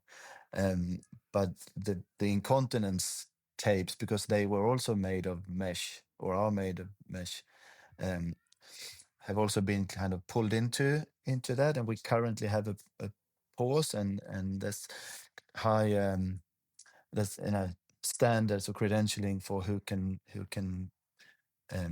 do incontinence surgery and not. So access to incontinence surgery is quite limited, and we're hoping that will improve. There's other methods. There's there's slings made of, so you can take a piece of muscle fascia, From where? and you usually the thigh, Okay. and you can use that to kind of build an incontinence sling. There's some injection treatments that can be done Like a where you, Botox or something like that, or yeah, or like almost like a gel that you insert under the lining of the mucosa, the lining of the urethra, the urethral mucosa. That essentially makes it a bit tighter. And but again, I don't know, the first step should always be to to see a good physiotherapist and get proper instructions in pelvic floor training. And it's easy for me to say who have never and will never give birth, but please do your pelvic floor exercises. Please do them, because it prevents so many problems. where can people get good guidance on how to do those, Pelle? Oh, so again, midwives should absolutely, be able to give good advice. There's online resources you can use. There's I know there's quite a few apps Okay. that can help you. And yeah, again, physiotherapists are amazing. And I mean, it could take just one visit, and you get a lot of good exercises that you can keep for life. Shall we talk? I might go on to talking about kind of, since we've been talking about birth and all that sort of stuff, we should probably talk about fertility and pregnancy considerations. Mm-hmm. Yeah. So are you thinking during fertility treatment, or are you thinking? I think both. So maybe let's start with kind of normal, like a normal approach to fertility. So I mean, not a normal, you know, you know what I mean. Like if somebody's going, okay, I run a lot, I still want to be engaged in the sport, but I want to get pregnant. Like, what's the kind of advice around that? Because I think historically, women were kind of told, oh, anything to do with getting pregnancy, like just stop everything. But yeah, Mm. you know, what is the guidance there now? So I think m- women should continue to do what feels right for them. Mm-hmm. Um, you you can trust your body. I think that's key. You I mean you don't. I mean we talked about that previously, right? If you train too hard and eat too little, you won't ovulate. So you have to keep your period and keep your ovulations. Mm. But having said that, training training makes people feel good, Mm. and if you're in a good space, you're more likely to to to uh, you know feel feel good about the things that life is better if training is an important part of your life. Life is better when you do it. And I think there's nothing that says that when you get pregnant that training will harm your baby in any way. I mean, it's going to be harder to do sit-ups when you're 38 weeks, Mm. but that kind of comes naturally. And keeping the fit during pregnancy is really important. We have much more problems with overweight and obesity and diabetes and pregnancy than we have with women who have kept doing their 5 or 10K run a few times a week. Yeah, I believe And that. and I mean you will feel when you've done too much. Mm. If you go too hard and you get pain somewhere, don't do it. Mm. And adapt your training. A lot of women change into doing more like slower running, or if you do yoga, or other types of training that aren't that as hard. Mm. The longer the later you come in your pregnancy. Yeah, and I think you just find what's comfortable for you during that patch. Like I found, especially kind of in that third trimester, like just shorter walks and swims felt really good. But equally, I know friends that kept kind of jogging at a very slow pace, Yeah, like kind of yeah, pretty much right up. yeah, yeah. Yeah.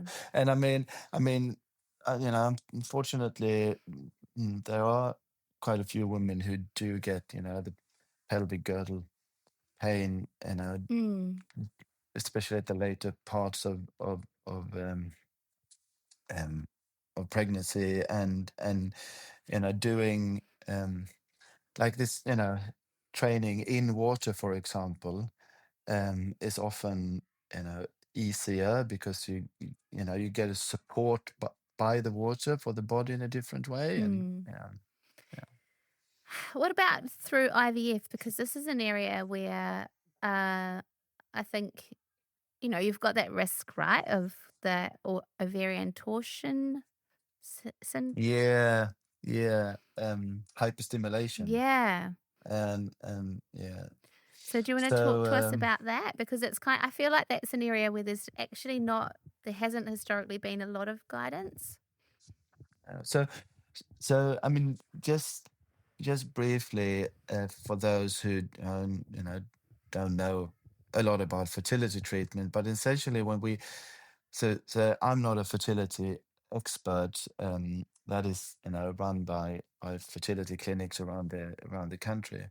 But essentially, fertility or IVF treatment is about stimulating the ovaries to produce multiple eggs, Mm. and then pick the eggs, or use a needle to get them out, and then get them fertilized outside the body and reintroduce a very early embryo, fertilized egg into the uterus. And often before the ovulation stimulation starts, we downregulate, so kind of stop the ovaries completely. So that is almost like a brief trial of menopause, and you might feel really shitty during that time, and then when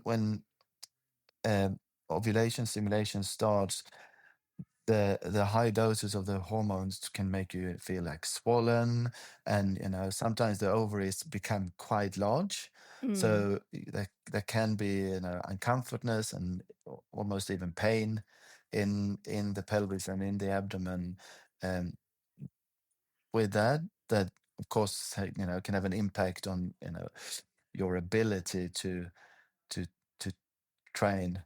And and what you were, I think, talking about is the worry when ovulation stimulation happens is that you get too much, too many too many eggs and too large ovaries, and that can both cause um, like salt water balance problems, where you collect too much water in the body and in the abdomen, and you even get ascites with like free fluid, large amounts.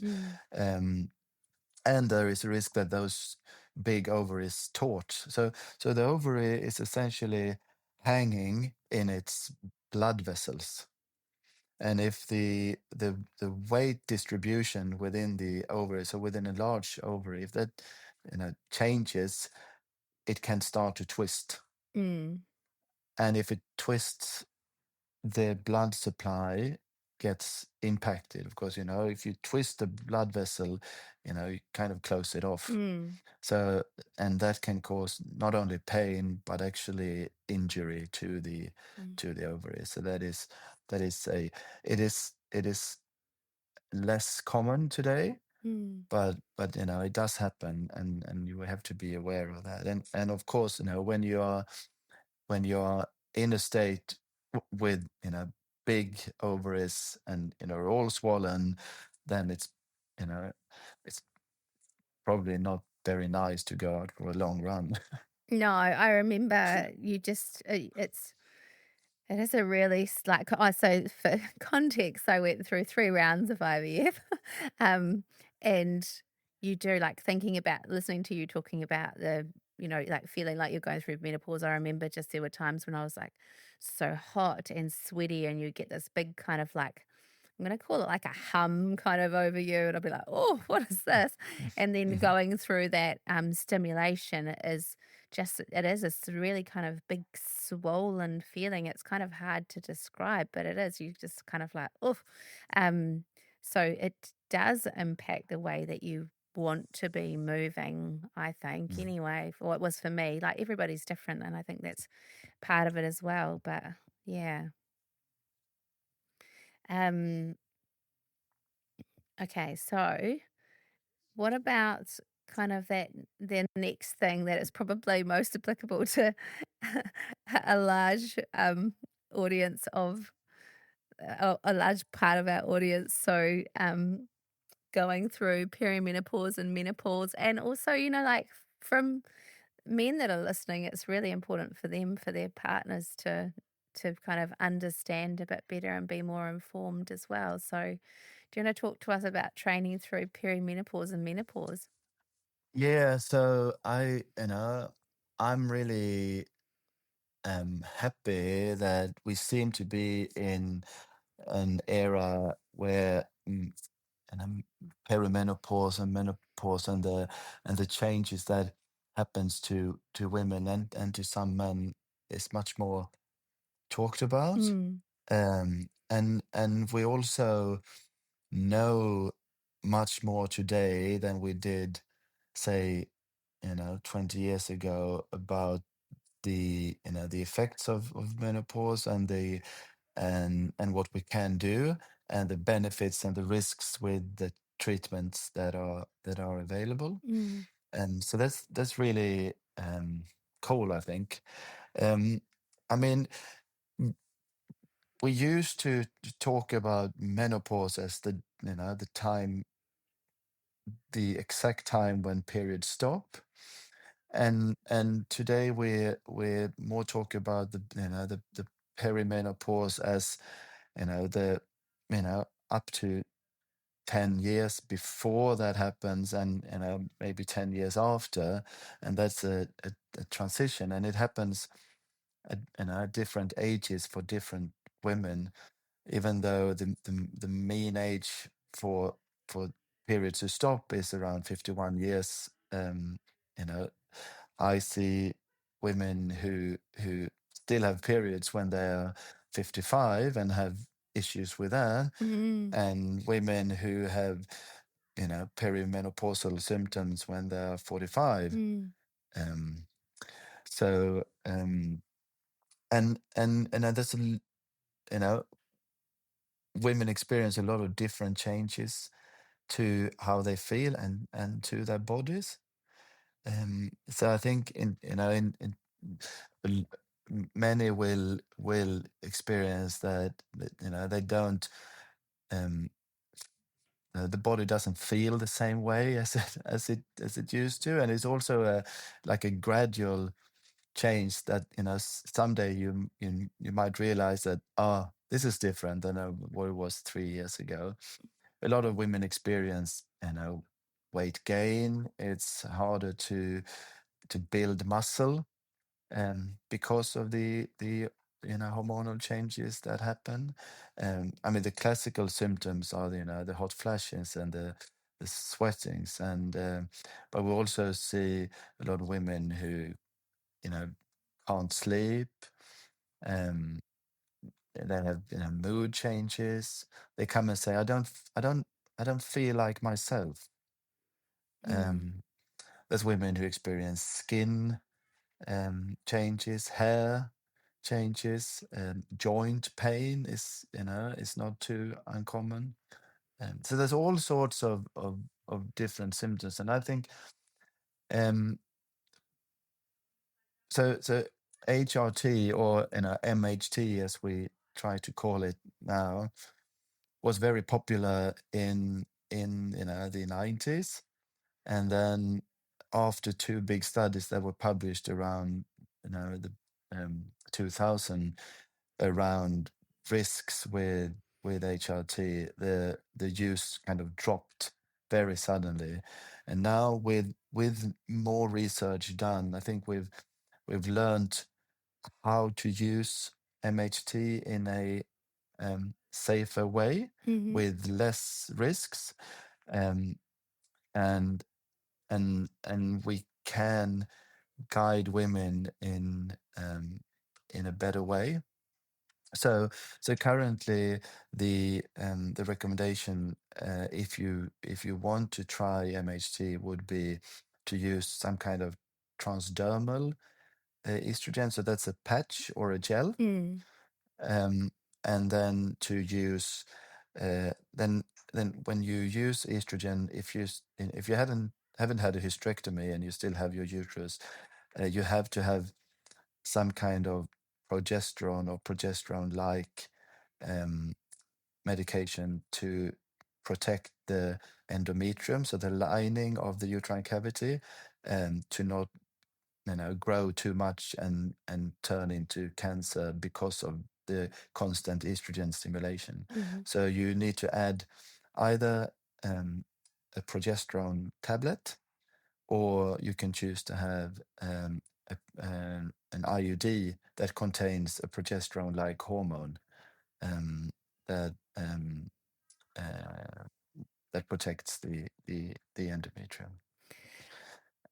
It sounds quite hardcore, but it's pretty straightforward, really. Like, I'm gonna paraphrase, and you're probably like, no, Haley, but basically, like, because I've started on it maybe a year ago, just because I thought, oh, what's going on? Like, is this related to perimenopause or not?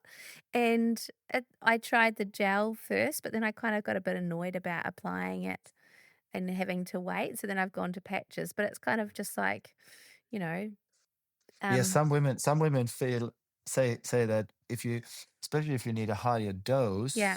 it becomes quite a lot of gel. Oh, I can imagine just covering yourself in gel. Yeah.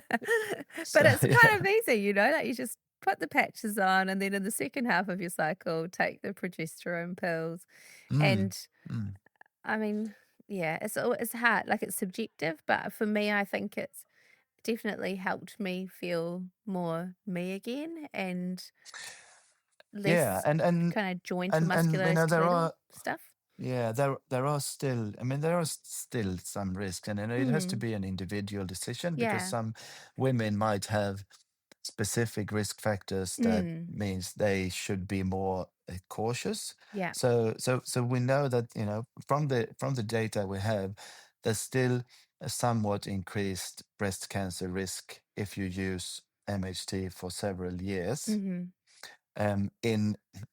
actual numbers, the numbers are very low, but percentage-wise, there is an increase, and the recommendation is still to use the lowest effective dose. So, you should start low and then go up. Yeah. But there's also, it's also been shown that there are benefits. So we know that there's a good effect on bone mass up until at least the age of 60. There's probably a protective effect with regards to cardiovascular disease up until the age of 60. After 60, it's probably the other way around, and the risk of cardiovascular disease increases if you're using MHT. And there's also some data around cognition and things like that. Improved cognition? Yes. And I mean, one of the symptoms that a lot of women I see talk about is the brain fog. Yeah.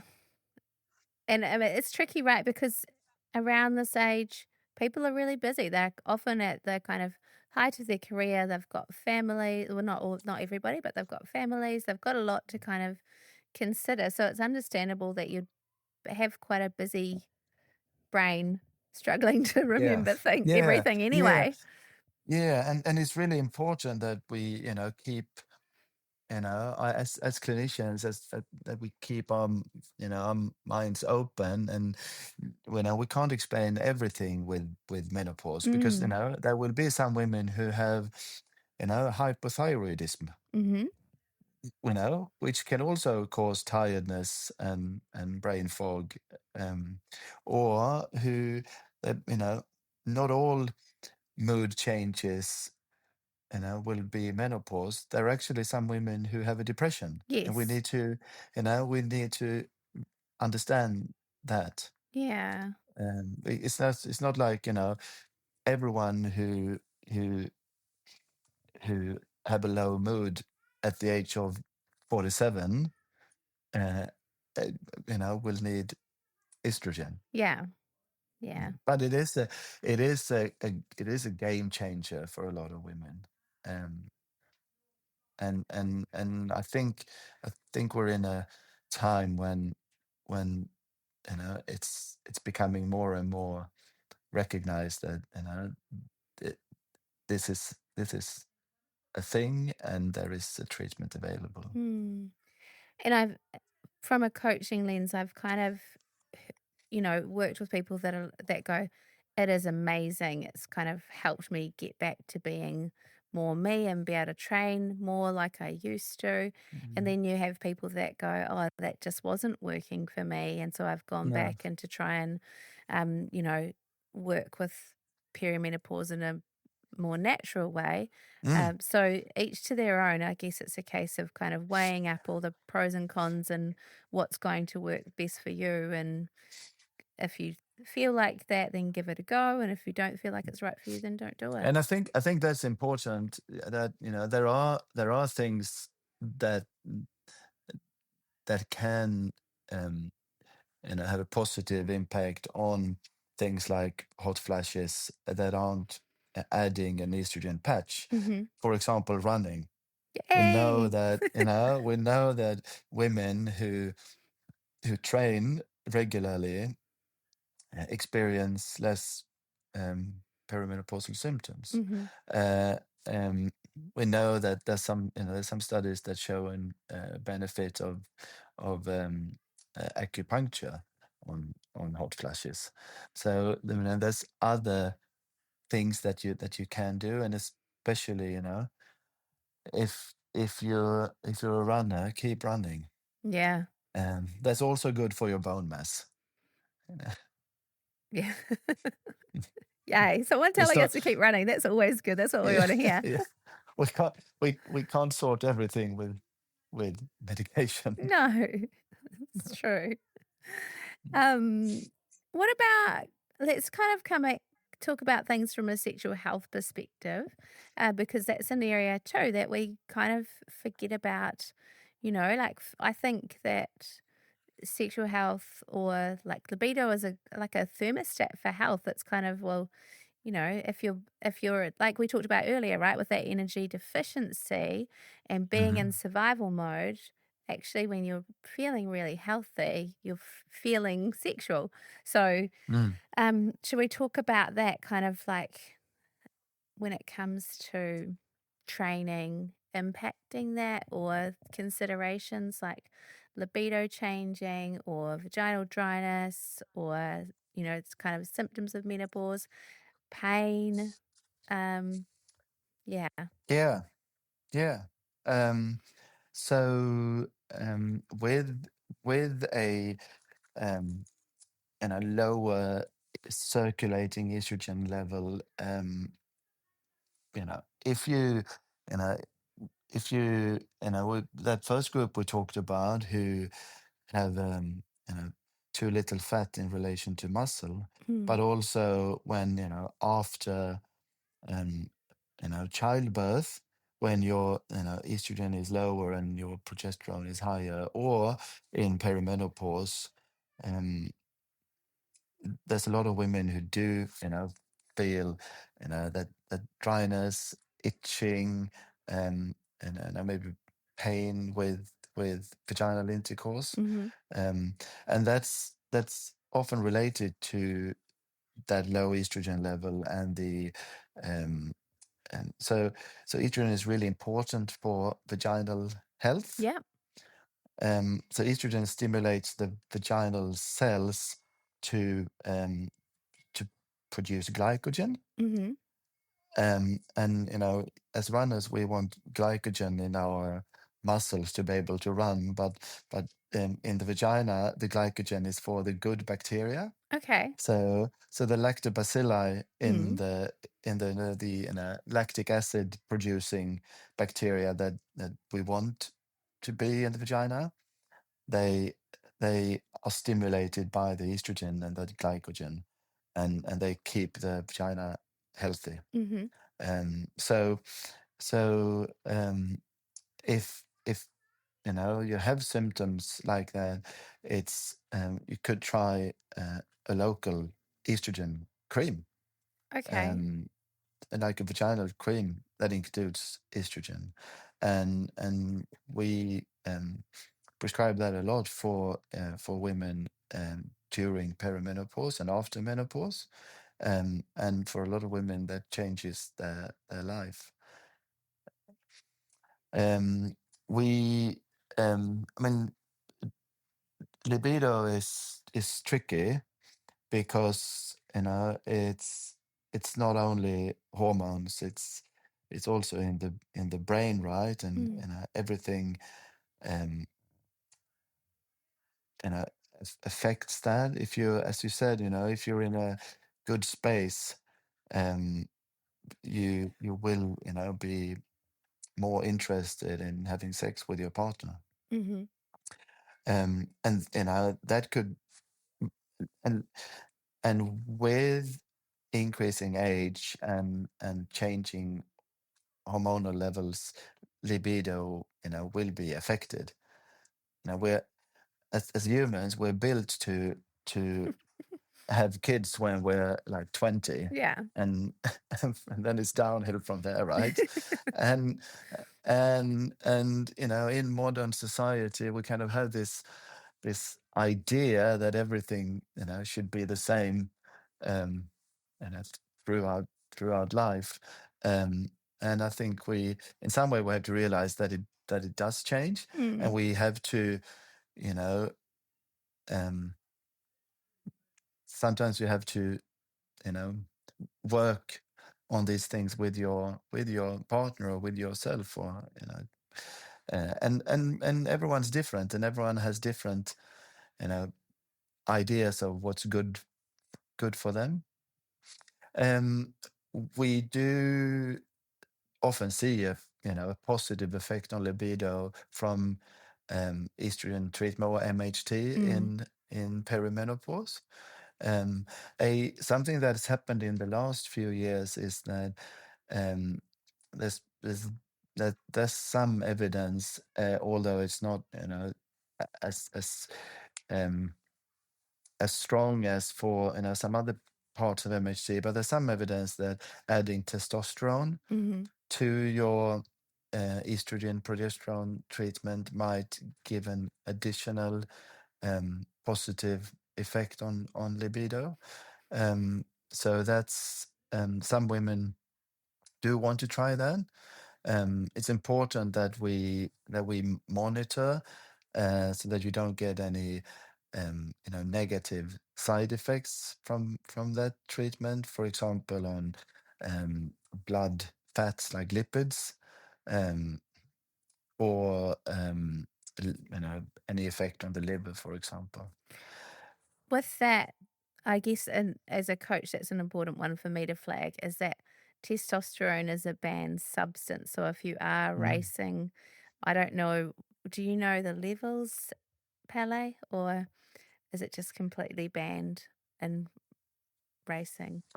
Oh, I know testosterone is, that's a steroid, right? That's a so so I would believe that you would, that it wouldn't be okay to use any kind of testosterone.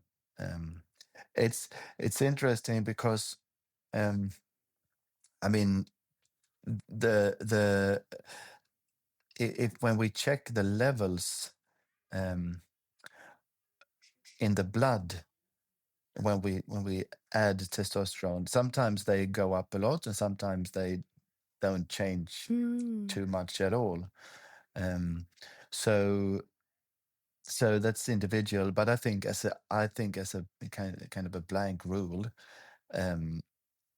testosterone is doping. Yeah, it is. Yeah. And I mean, there's a lot of other things that people can take, and I think it's one thing with with the elite, but there's so many of us who aren't elite and who go and do these races, and I think a lot of us maybe don't think about what we put in our bodies, or put on our bodies. Yeah, as it can, it is important for people to realize that, like I'm not on testosterone with my MHT, but if I was, I would actually be doping if I was racing. So it's just important to highlight for people, because the implications of you know um being caught doing that are actually pretty major. Like you'd have to serve a ban, which is Yeah, pretty crap for, yeah. for somebody Even that as loves an running. amateur. Yeah. Yeah, yeah, yeah, What about pain with sex? yeah. Um, that is unfortunately quite common. Yeah. And coming back to the pelvic floor, Mm. the pelvic floor is very, very good at remembering, Mm-hmm. Okay. and it's partly voluntary and partly involuntary, and we can't always control the tension Mm. of the pelvic floor. So say that you've had, for some women it could start with a traumatic childbirth, Mm-hmm. or unfortunately there's a significant percentage of women who have experienced some kind of sexual trauma Mm-hmm. in the past, um, and and traumatic events related to vagina or pelvic floor can cause long-standing pain, and it's not always but very often related to your pelvic floor, Mm. and of course depending on the um, the initiating trauma, um, there's different kinds of treatments that could help. For some, of course, psychology could be an important part, but for many women, um, getting to know their own pelvic floor and how it works is a key step. Mm-hmm. And again, I'm coming back to the amazing pelvic pain or pelvic health specialized physiotherapists, because a, a lot of women that I've seen has had great help from the physiotherapist, and they might have had pain with intercourse for years, and they get help, and they sort it in say 6 months. Yeah. Wow. And that would be Mm. pretty life-changing for them Mm. and their partners. Yeah. Yeah, yeah. And I'm not gonna go into to detail, but there is a process, and it's kind of step by step, telling your muscles that there is no fear here, Mm-hmm. and actively learn to relax these, take control over these muscles. Mm. And I mean, we do it with running, so why can't we do it with our pelvic Yeah, floor as well and yeah, health? yeah, Yeah. yeah. It's just a different kind of strength exercise, Yeah. or relaxation exercise rather Yeah. than strength exercise. But Mm. important. And Yeah, and interconnected. Like we can't, I mean, we try and put things into silos, right? Like I often talk about it with training, and people go, oh, but I'm just going to do a gym session here and then I'll do this run. And I'm like, it's all coming from the same energy tank. Mm. I love your den. Yeah, yeah. No, he's just, hey, go back to Nana. She might have a little treat for you. Yeah. Oh, I've got another treat in the fridge. oh, what's that? Come and have a look. I don't even know where we were then. What was I talking No, about? I don't know. no, I think we had talked about pain with sex, Oh, yeah. pain with Okay. intercourse. I'll do a Yeah. little clap. Yeah, so it's important to kind of remember that it's all the same body, same thing, and it's all internet connected. And that we can, I mean, we have stress and adaptation in our running training, and it's important to remember that these are also things that you can train as well.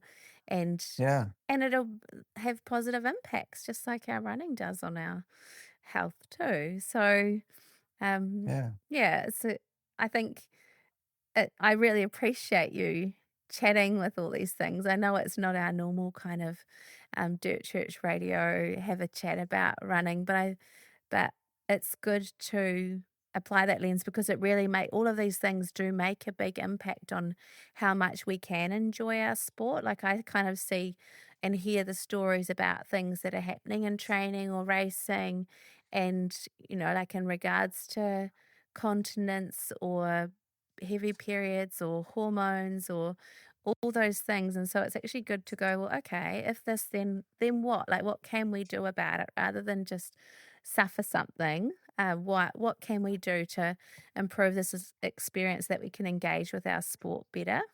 Yeah. Can I just say something about heavy periods? Yes, go for Because it. I think that's really, it triggers me in some way. So I just want to make clear, there's no evidence that says that women are healthier if they have periods. Okay. So that is a choice Mhm. today. And if you feel that you feel better in yourself if you have your periods, the periods aren't too heavy or too painful, and you better not have any external hormones in your body, please do that. If you struggle with your periods, if they are painful or if they are heavy, or if they impact your life in a way that you don't want and you would be happier without them, there's ways to not have them, and you won't be less likely to get pregnant when you stop your contraception afterwards. And in terms of running and training and exercise, and there's also no obvious difference between being on contraception or not being on contraception. It's a woman's choice Mm-hmm. to decide what is you feel is right for you in at this time, and that might change from from one part of life to another part of life. But Mm. I think that is really important, and there's a lot of kind of opinion and how do I say that? Uh, Misinformation? Miss, yeah, maybe not so much that, but I think judgment. Okay. I think, Yeah. and I don't think as a woman you should, don't feel judged. Yeah. Do what you feel is right for you. Mm. Oh, because I can appreciate that, because I know women, and you see it all the time in Facebook groups, getting really concerned about getting their period on race day or that sort of thing. So I guess you've just got to weigh up what's going to make you feel most confident engaging with your sport. And so for some people, they might go, I feel healthy and strong when I'm having periods. And then others might go, it really impacts me psychologically, going, am I going to get it on race day? And there's all this kind of, so yeah, I can really appreciate what you're saying there about people making the decision that's best for them. Yeah, and if you there's so many options for contraception now. Mm. So go and see someone you trust, whether that's your GP or your gynecologist or someone at YOS, or um and you will find something that suits you and your Yeah. needs. Yeah. Yeah. And speaking about you, Pelle, I think we need to probably wrap this up, even though I'm sure we can chat about all these things for hours and hours. Um, one thing that we get everybody to do that comes on Dirt Church Radio is to share their greatest run ever. So do you want to talk to us about what your greatest run ever has been? Yeah, sure. So I think I kind of need to go home to your land. So my journey in running, because I've always done endurance sports. I grew up in Sweden and I spent most of my life in Sweden, and was cross country skiing and orienteering and trail running, but never really long distances. And then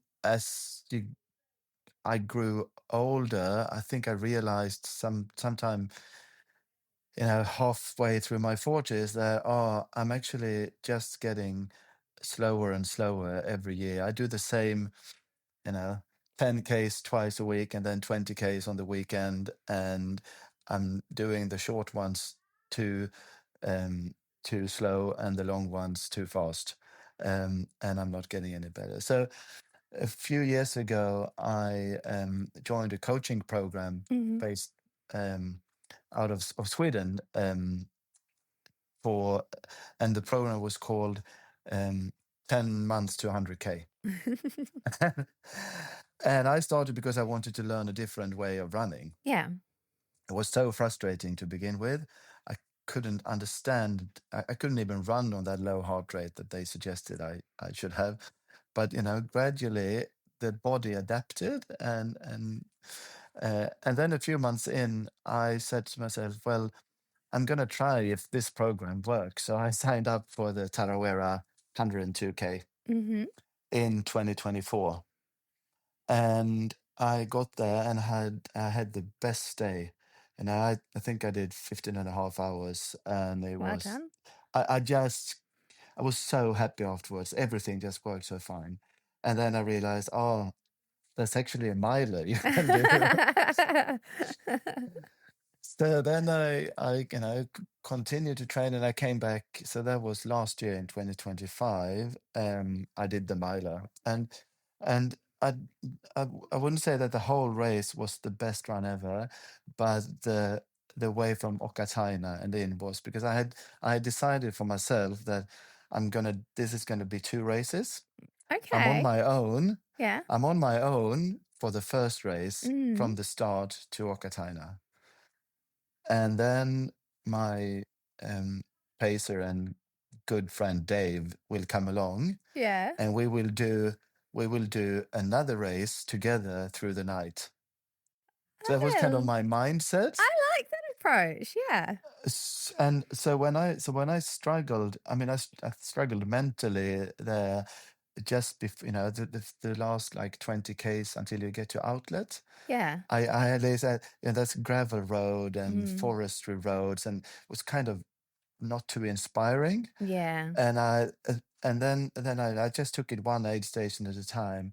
But then when I got to outlet, I thought, now it's only 3 hours until I'm going to meet Dave, and we're going to start that race that I've been looking forward to. Cool. And you come by the Tarawera Falls, and it gets more beautiful. And so then I don't know what the time was, probably like 8:30, 9 in the evening sometime, I got to Okataina, and there he was, and we changed clothes, the head torch on, and up over the what is it called, Okataina Western Western Walkway. Okataina. Yeah.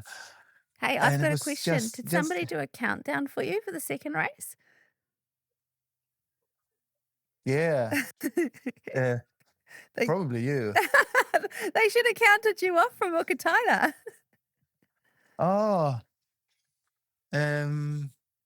This year there was someone who did, Yeah. but not 2025. No. I think. I can't remember. Sorry. Maybe I was. I'm getting Anyway. distracted. Anyway, you're on Western Okataina. Yeah. So I was saying, so those 8 or whatever 9 hours that we spent on those 48K into the finish line, that was just the best. It was the 2 of us. We were talking all the time.